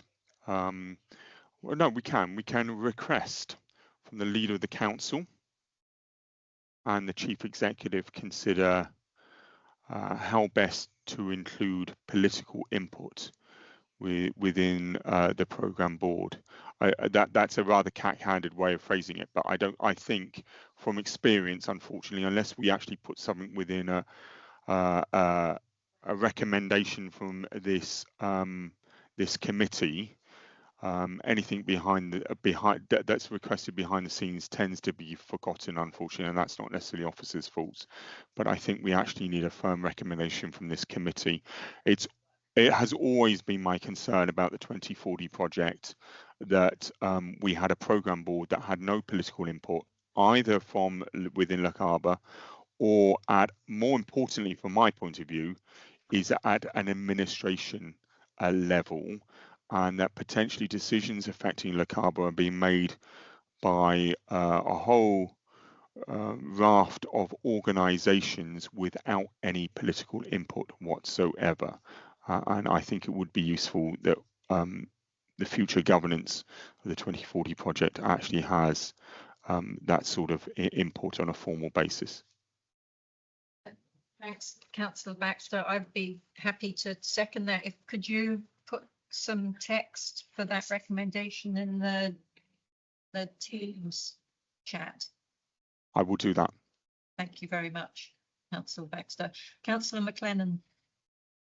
It was just basically just to suggest exactly what you just said. I support Andrew's aspirations there completely and utterly, but I was just wanting to put in a little proviso that, as you may recall, a year or maybe it's getting nearer to 2 years ago now, I had to resign from an organisation where I was going to have to go to committees and basically plead for more money to be coming to that organisation, even though I was just a volunteer at it and I've never received a penny from it in 17 years of participating. So if we could just make sure that we could participate, I'm sure we can, but we have that little safeguard in place that we will not encroach in any declarations of interest issues.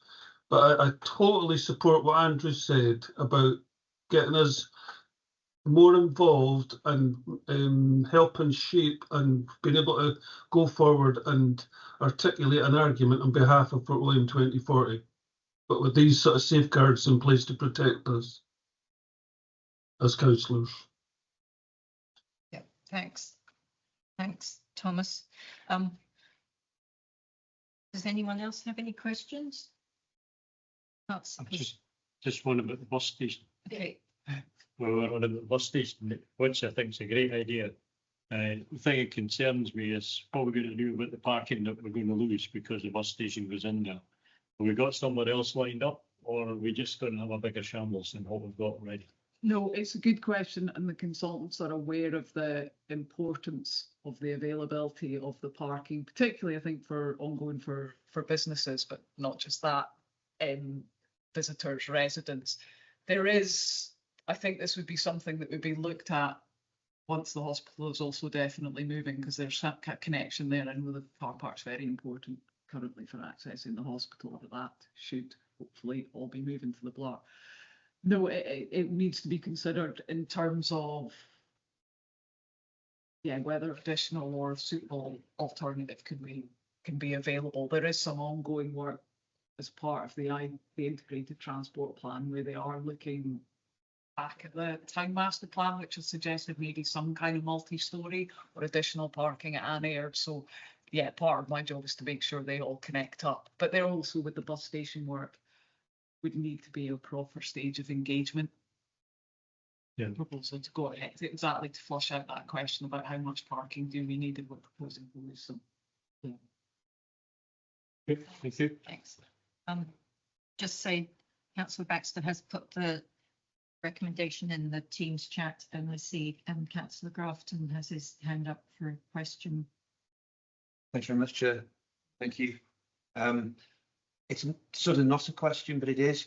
The Blarmore development and the site that was designated for community use. Yes. It's just to raise that issue that the community has seen that maybe other options being put in there, like potentially maybe an adult care home or some sort of village facility, and they felt they wanted more of a say in that. But now we do have Blarmore Liaison Group, and I believe that is probably the appropriate forum to bring that up here. Yes, that would probably be best. But yeah, if there's anything else additional, you've got my email, but please put it through. But I'm aware, I think the plans that did get put out was very much a provisional. Would this maybe be possible for this location rather than a this will definitely happen? But yeah, hopefully Larley's will deal with this. Yeah. Thanks. I've got a couple of questions. Yes. Alison, relating to the active travel in whichever appendix it's in. Yes. Like I think it's the ongoing projects. So just if you have any updates since you wrote this report on what's happening with the Upper Akintor, the adoption and maintenance issues with that. The 2 bus gates, any updates on those? And also I see there's Fort William Railway Station mixed infrastructure with further discussions required to progress design and works construction currently anticipated in 27-28. So just interested what that is. And then we'll do active travel first. Good question to all of those. I may have to refer you to my colleague because Julie Cromarty gave me the updates on those, but I did ask, I thought for this committee, particularly the Blarmore Busgate would be of interest, so I confirmed with Lynn Ross about where that is, and that is in the final stages of getting the heads of terms agreed, and they are very positive that that will progress. It's still sitting with planning because there's some back and forth with transport planners just about some of the detail. It is very positive and it is probably moving towards the final stages, but I know it's taken an awful long time. As far as I know, the Upper Akintor Busgate is still just going through planning, and I'm afraid I don't have an update on the path or the details of that work at the train station. But what I could do is find out some more and email you all after the committee. Sorry. Yeah, great, not a problem. Thanks, Alison. And finally, there was a section about partnership working with the bid. I don't know about others, but I've been having emails about the overflowing rubbish bins and the issues on the high street. So just wondering if there's potential engagement with the bid and the high street businesses and the waste team, that everyone works together to help with the rubbish bin collections and the litter problem on the high street, because this, it could be what I sort of a high street project, but not the sole responsibility of the waste team having to collect the litter on the street, and more of a community approach to managing the waste issues on the high street. Yeah, I've been meeting with Mary and trying to have that contact, and a lot of what I've been doing through 2040 is really helping to signpost her and making the connection with relevant departments. So she's now got that contact with waste and has been starting to have that conversation. If the bid can also do some work on that as well, they have been. So yeah, the main thing I'm trying to do is coordinate that so Mary knows where to go and who to. It's a shame about the loss of the time team, and I'm not sure of anyone else who would like to come forward with that kind of more community approach, but certainly will keep speaking to the bid and as these things come up, like let us try and help them solve them. Yeah. But it's in general rather than specifically being something 2040 will do about making the contact with the relevant other colleagues. Yeah. Thank you. Thanks, Alison. I don't think anyone else has any questions, so I'm just going to go back to Baxter's recommendation, so I'll just read it out. So this is an additional recommendation to the report to request the leader of the council and chief executive review the governance of the Fort William 2040 programme board to consider appropriate councillor representation from both a political administration and a Lochaber level. So if I would be happy to second that. Does anyone have anything else they would potentially like to add to that, or would we be real happy to approve that recommendation? Okay, excellent. So that that recommendation will be added to this report, which I will now go back to sorry, I'm going back. I'm a bit slower today because the wrong mouse. So could we find one? Yes, great to do that. So, yes, so with the additional recommendation, are members happy to agree recommendations? Yep. Thank you. Thank you. Thanks very much. So thanks very much, Alison. Thank you for the report Thank and you. all the work that you're doing. Not at all. Thank you very much. Thanks, Alison. All right. So item 10 is the Corran Ferry update. And online we've got Richard Porteous, Murray Bain, Andrew McKeever. Thank you very much for joining us, and thank you all for the report that's before us today. So shall I hand over? Richard, are you going first? Thanks, Chair. Members, good to see everybody. So this is the quarterly Corran Ferry update report, which now comes to every Lochaber area committee. So this contains an update on the Corran Ferry infrastructure improvement scheme, which has made considerable progress, and there's photographs in the appendix for that, and the Corran Ferry new electric vessel and service operations update. So my colleagues Andrew and Murray will contribute on the Corran Ferry infrastructure improvement scheme and the Corran Ferry new electric vessel. The service update highlights the latest information about our two vessels, the MV Corran and the Mary Glen Cool. There's a section about our new flip boat, the Morag Beg, and a ticketing project, service records as well for the quarter, and a little about the oral history project. So I can go first and give a little bit more information regarding the service updates, and happy to take any questions as we go along or afterwards. So coming to this committee, obviously there have been events that have occurred since the report was written. Regrettably, one of those is a service outage, and that's the second one that we've had this year. Again, it was for 2 days. Thankfully, only for 2 days. Both outages, the one back in April and this one, were for relatively minor issues. But of course, they still have to be investigated and resolved. And thankfully, due to the swift actions of crew and support engineers, and indeed our own engineers on this occasion, we were able to get the vessel back in service after only 48 hours. Yes, so, and in doing that, obviously we put on our contingency services. And so with the Morag Beg, the new flip boat, we were able to get a contingency foot and passenger service running immediately. So that was pleasing. We also had the shuttle bus on the A82 running from the very next morning, and that's the first time we've actually had that in place. So that was pleasing to see that happening and so quickly. Our partner up at Camas Ferry, they're always very quick to respond, thankfully.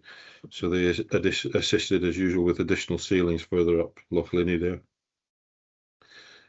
And while the outage first of all became apparent and then was managed over the 2 days, we were issuing updates to members and stakeholders through the stakeholder group, directly through emails, also through social media, obviously for passengers, and press release.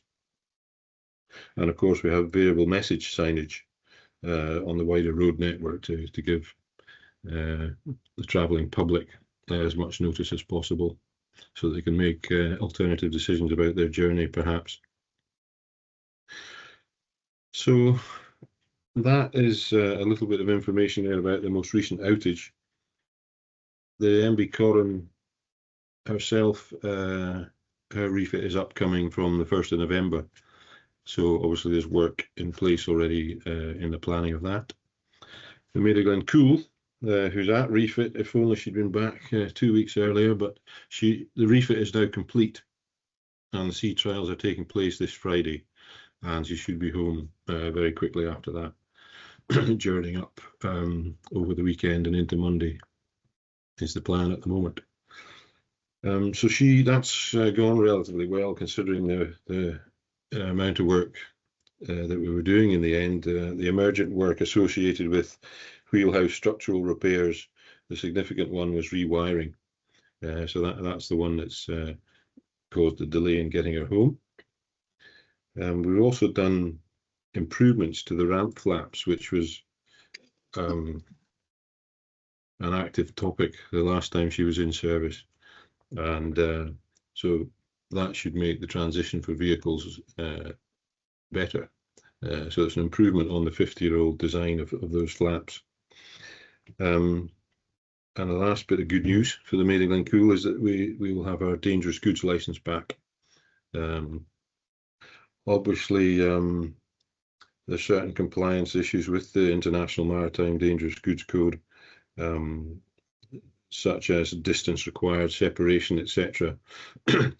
So because of the limitations on the small vessel, we have to reduce our passenger numbers down to 12 in total if we're carrying dangerous goods. So that can be an inconvenience to passengers when it's busy, but because it means we have to limit the number of vehicles that we can take while we have dangerous goods on board. But it's the better of two evils, because it now means we are able to transport those goods. It was an issue, obviously, that arose last spring when the Maid was still in service, and farmers and crofters weren't able to transport livestock feed. So hopefully that won't be an issue this year.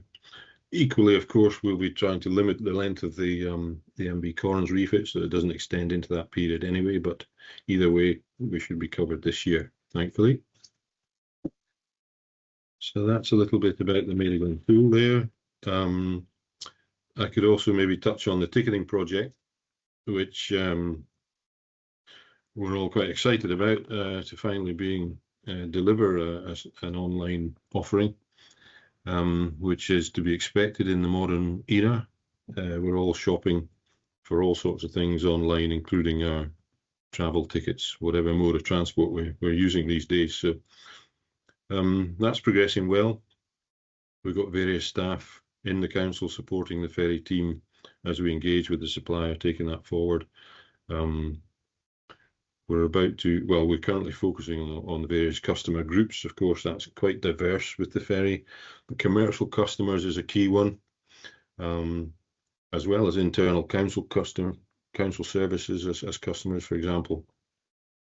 And yes, we're about to engage with all these different groups, and we have a ferry stakeholder group tomorrow evening, so we'll be able to provide a little bit more information to the group on that.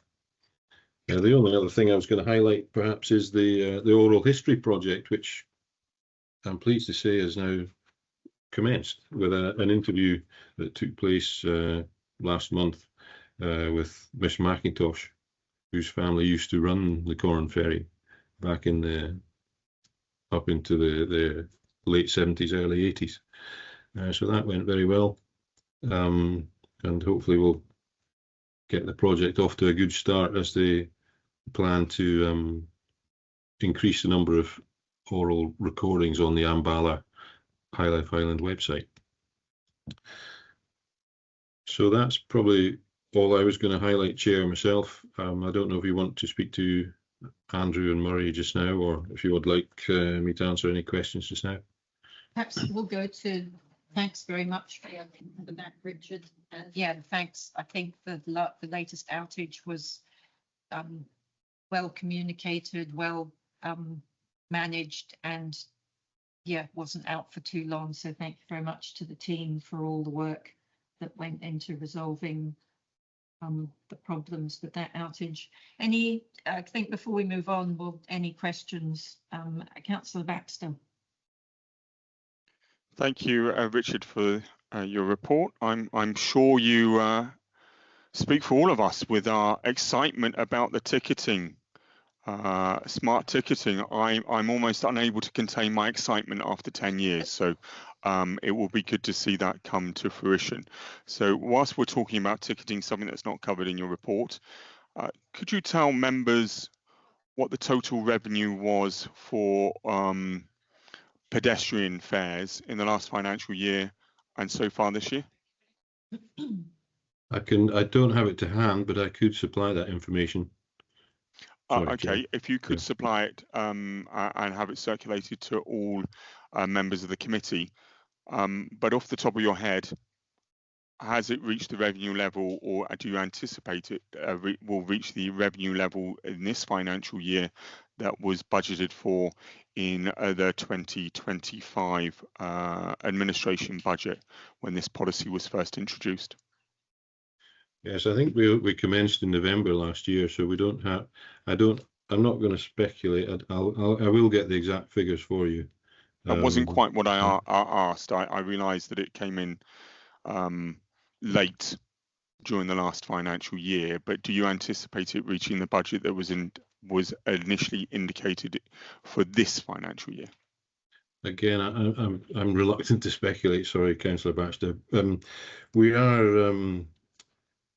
It's always been a challenge for us to collect foot passenger fares. The whole system is geared up for vehicle fares, and we have a 5-minute crossing, and all fares are currently collected on the vessel. So we've actually got to move a foot at the moment to increase the number of machines.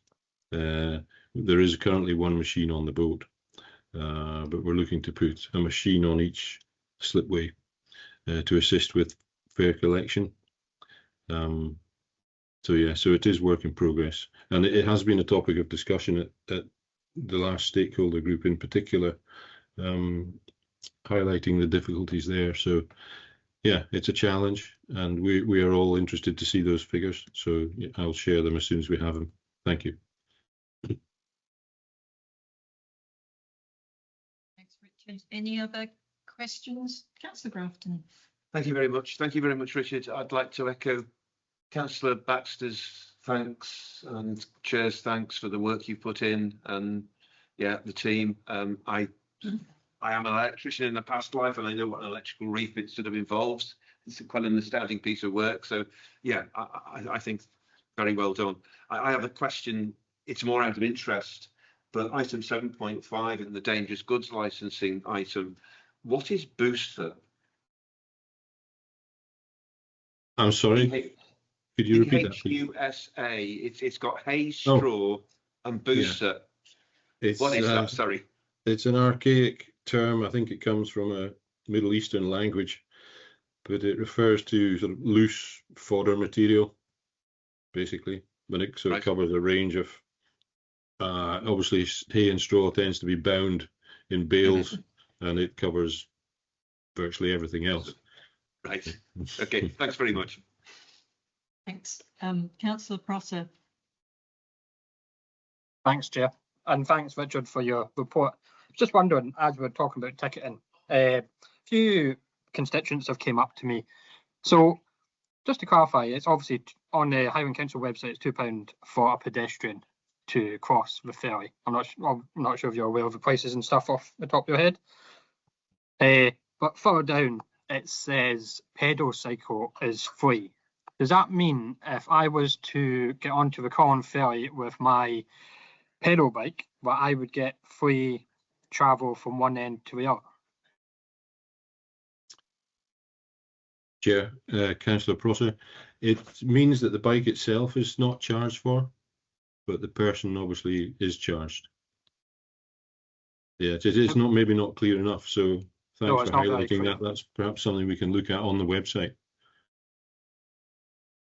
Thanks. I know perhaps look at, because other modes of travel, sometimes you have the offer that the bike is free. So I guess perhaps just look at the wording that is used to make it clear that the person isn't free and the bike is. It's not uncommon on some other modes of transport or in some places.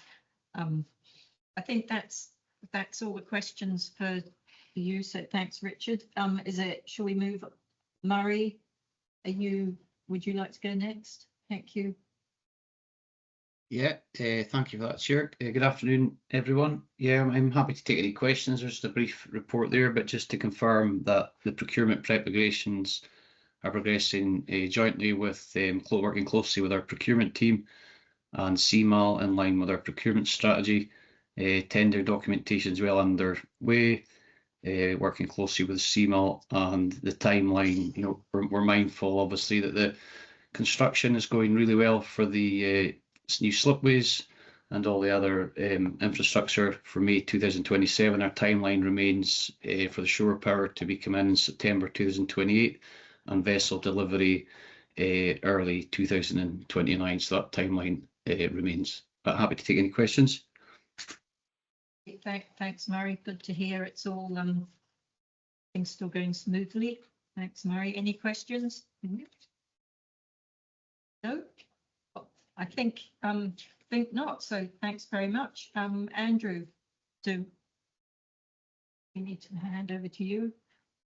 Yeah, just to give you an update on the infrastructure works, you'll see from the report that you know, things are continuing to progress well. In Nether Lochaber, there's the infilling of the new marshalling area, and that's you know, substantially complete. We've got all the tubular steel fender piles, they've been installed, and the rock arm replacements taking place as well in the new marshalling area.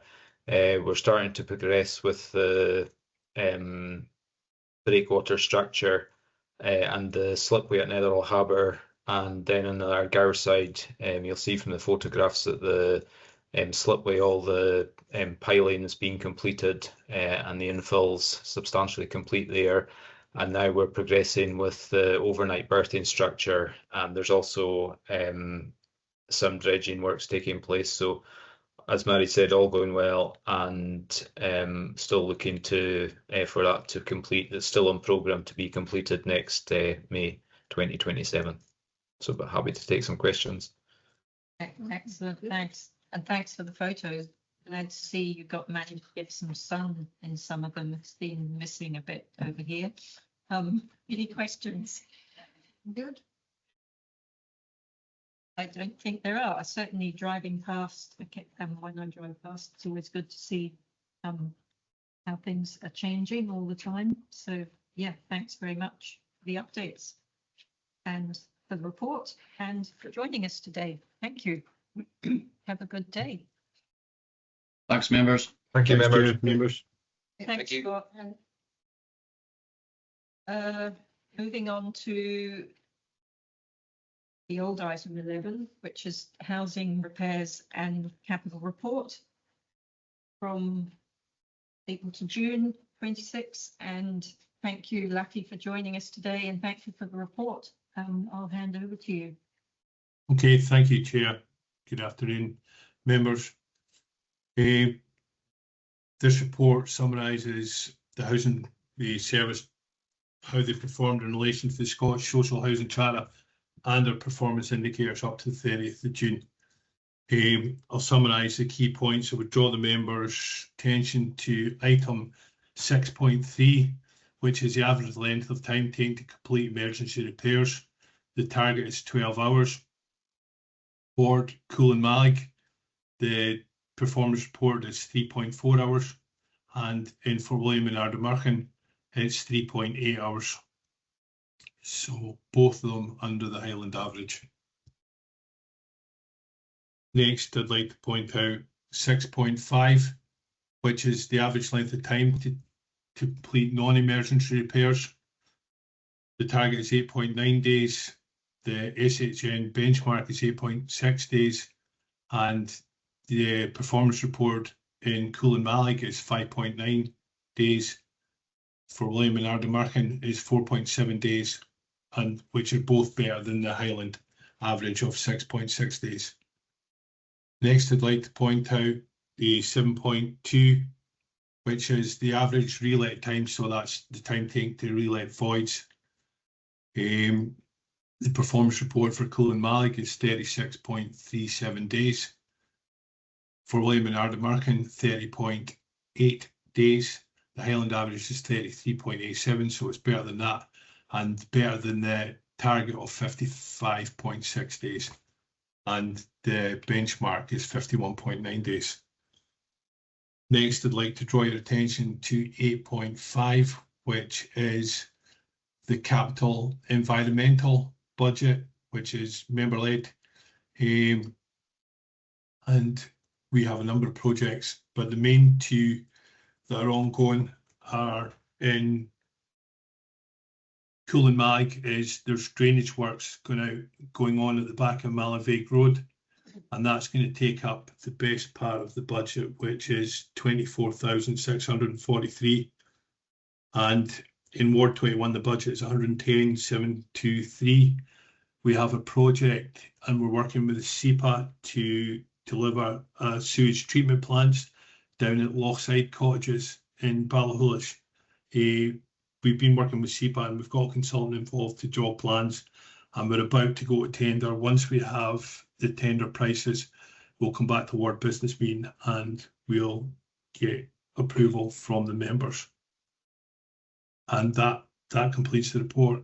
If the members have any questions, thanks. Thanks, Lucky. Thanks for all the work the team is doing. Does anyone have any questions?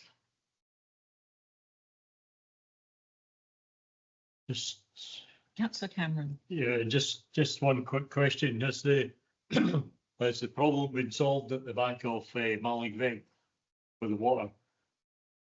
Councillor Cameron, I've not received any further complaints. We did, while the works were ongoing, we were asked to extend the works.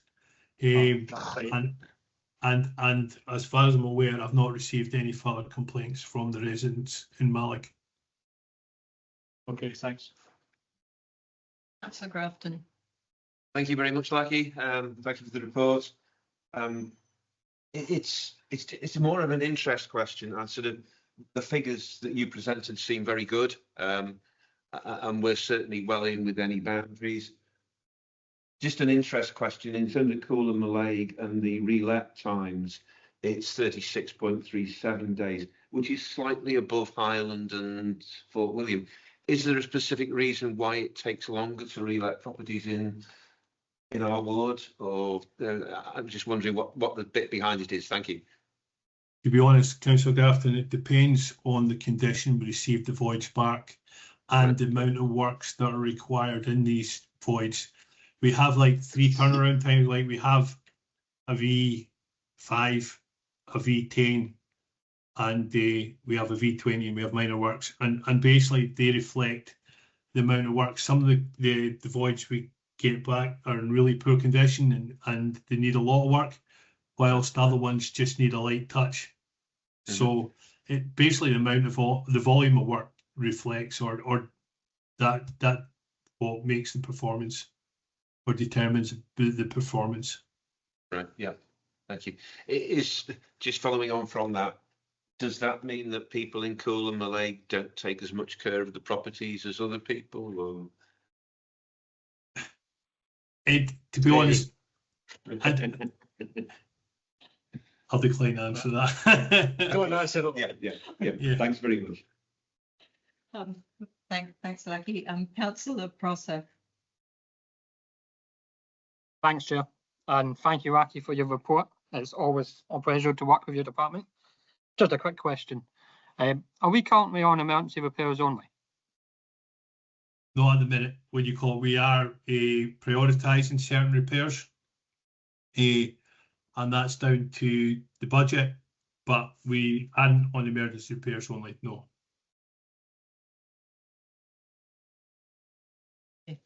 Thank you. Just to no more hands, I've got a couple of questions.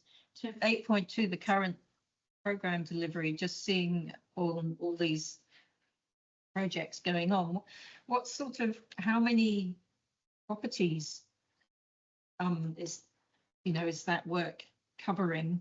So that's the table in 8.2, and just really good to see 8.3, all the work that's gone on with the climate team and work so that properties are becoming much more energy efficient in the area, and so 73 properties already, so that's a good start. I presume there's quite a few more to go, but I'm very sad that the government, Scottish government, has removed the eco funding, and hopefully they will come up with something else.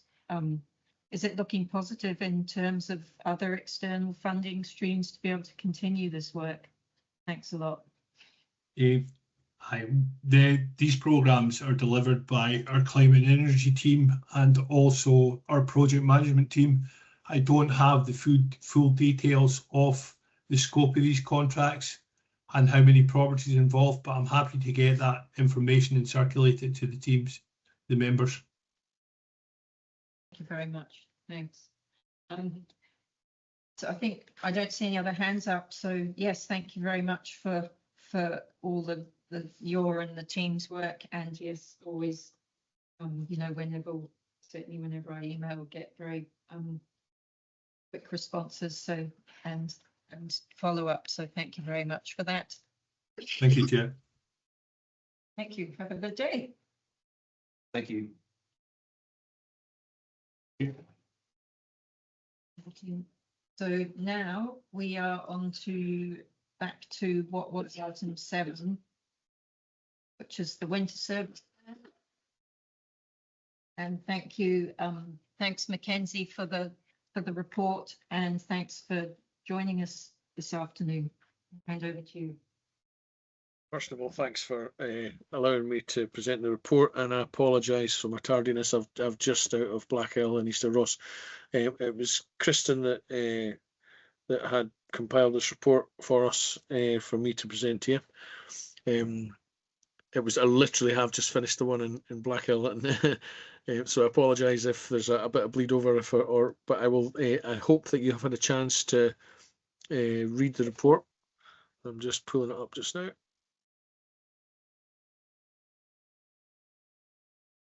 So I think the winter maintenance reports, they seem like very samey every year, but there is quite an addition to this one in the fact that we are there's an addition to it. We previously went up Neil Clark Way and as far as Juniper Wynd, but an addition this year is that we are going up around the RCC, or the road has been adopted up past Aspen Wynd and that new development that's in there. So our winter maintenance will go up and beyond that and sort of loop round the back of those houses and back out. I was actually up there sort of 2 or 3 weeks ago. Kristen was showing me the additions to it. So I'll just download the paper just now.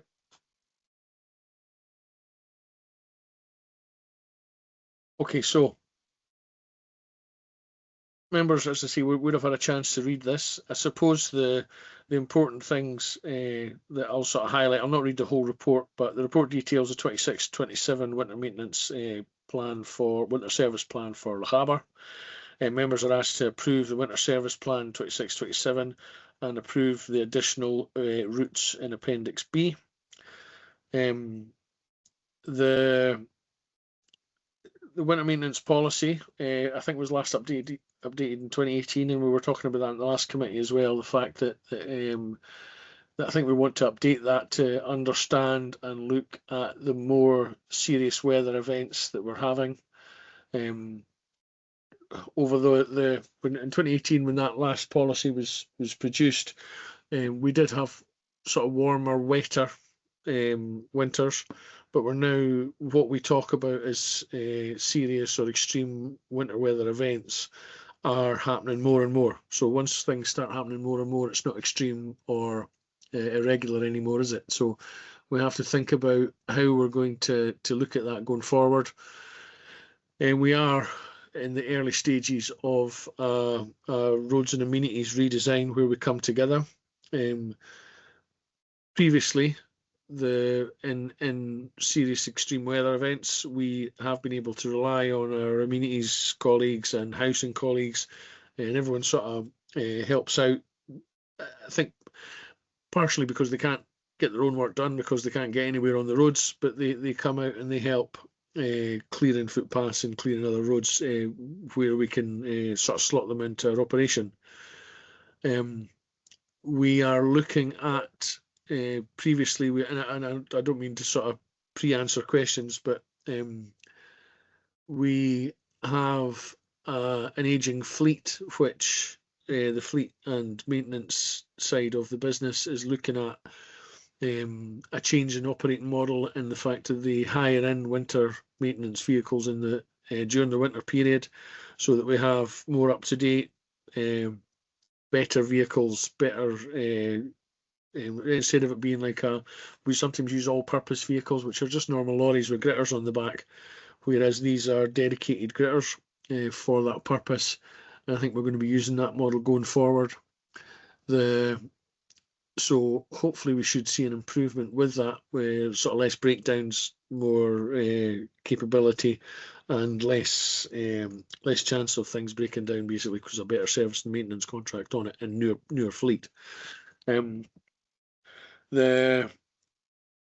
We have, roughly the same amount of men, the same amount of depots. Nothing's really changed from one year to the next. So our forecasting model is still exactly the same. And there's we treat our roads on a priority basis, which members will know. So that's sort of primaries, secondaries, and other routes. The other routes are done as and when resources are available, and that sort of goes for our footpaths as well, which is always a pretty hot ticket item. So yeah, I'll invite members to ask questions. As I say, I didn't want to read the whole report through, but please answer, and I'll answer as best I can. So yep, thank you very much, Mackenzie, the report, and yes, very good to see those additional primary routes being added, because there were some problems last winter when it was icy. Councillor McLennan. It was on that very subject, 6.3 Neil Clark Way, Aspen Wine Road, and then it says Elm Road. I have to be honest with you, I'm not exactly sure where Elm Road is, but the third street name that's in the Neil Clark Way, Aspen Wine Road sort of area is called Juniper Wind. And I was just wondering where Elm Road is. I've never heard of it, but Juniper Wind doesn't seem to be on the list. So and it really needs to be. So I'm going to give you an admission here, as you maybe guessed my accent. I'm not from Fort William, and I live up in the Isle of Skye. Well, I live in Dorney actually, but so I wasn't party to preparing it. I assumed, perhaps incorrectly, that was one of the little roads in between, because I know we do the loop, but there's a little road in between. I would have to double check, and short of Google mapping it right now. Well, like I put it into Google Map, and I can't find Elm Road, because where the hell's Elm Road? Okay, so what I'll do is I'll when I got off this meeting, I'll speak to the technician in the area that drew up the plan. So I apologise for not knowing that specific road. It's Juniper Wind is the name of the road that's up there. Juniper Wind. Yeah, I'll check, and it might have been a typo, or maybe there is a little lane up there that they have picked up on. Yeah. Yeah, so that would be good if we just get confirmation that Juniper Wind is included in there. Perhaps it means perhaps in addition to or instead of Elm Road, if Elm Road isn't there. Anyway, Councillor Cameron. Yeah, thanks for the report. Just a couple of questions. You say that you're going to be leasing or renting or whatever gritters. Does that mean that if one breaks down, we have to wait on someone from Glasgow coming to fix it? No, no, sorry, apologise, please. Yeah, go on. I was going to say no, but I was going to say that might be quicker than someone coming from Inverness to fix it. Well, are we allowed to fix it? So leased vehicles, they'll come with their own service and maintenance contract. Now, the unique way that the council works is that, not unique, but we have a fleet and maintenance department who would be able to answer that specifically. So this is all, these contracts are all just being written and negotiated right now. So I can definitely ask fleet to respond to you on who deals with the maintenance of it. Yeah, I'm just concerned that if a vehicle breaks down in Malling, for example, does someone have to come from Glasgow to fix it, where it might be a quick fix? The other question, or a couple of questions. Says roads and amenities are joining together. I've heard the whisper of that. How many less managers will we have when they join together? So we're looking at that right now. That genuinely hasn't been. We're not looking to make job losses, if that's what you're asking. Yeah, I think that's what I'm asking. Yeah, I'm not. There's no job losses. I'm not looking to get rid of anybody. So it's about reprofiling and understanding that there may be better ways to do things. We do have two departments, roads and amenities, that there's an awful lot of crossover between them. We all go down the same roads to do similar jobs sometimes. So sometimes there's a benefit in us working. We work pretty close anyway, but about how we look at the management and performance management of that to make an improvement to the service. But no, I'm not looking to make any job losses, if that was a direct question. On the second last one, I requested some grit bins for the Ferset Road, which the number of it escapes me. And last year we had a bit of a problem because these roads don't get gritted till at least 4 days after the snow has fallen. Yeah. To my knowledge, nothing's been done, but there again, maybe not yet, but hopefully we can see that. I mean, there's one big hill there that's just almost impossible to get up, and a grit bin at the bottom and 1/3/4 of the way up simply isn't enough. So, do you mind if I just answer that one, just because it's yeah. So we put grit bins out not just for the community but for our own drivers. So if there's a requirement for grit bins there, and I'm assuming there will have been a request put into Kristen McLeod about it. So if there is, I'll ask her to find out where we are with that. I mean, I will, I suppose, point out that the road that we're adding to the list there that we were just speaking about. So we've added it to the list. It's an incredibly challenging road, and it's high up and it's steep. And I see there being issues with being able to. So putting a gritter up there would be difficult enough, but I don't fancy sliding back down it again. So I think we'll have to have a look at. The request was for a grit bin. The request was for grit bins, and it's off the A86 Ferset Road, Fersit. Fersit. I've got it. Fersit Road. Perhaps a grit bin at the beginning and the end of two grit bins. Yeah, I need two. At the beginning. I need a couple anyway. Yeah. There are some there, but not enough. Yeah. So also we did have issues in the past when we're putting grit bins out. So the same lads operatives that go out and fill and maintain the grit bins are the same lads that are driving the gritters. So I think that's that's just a point I would like to make, is that we are looking at a different operating model for that.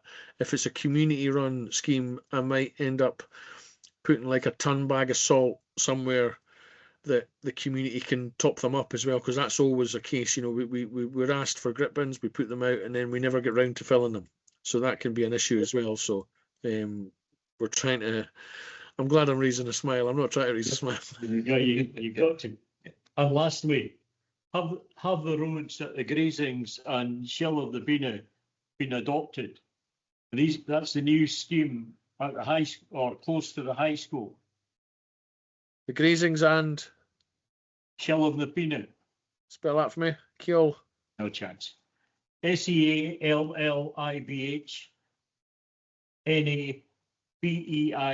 NABEINNE.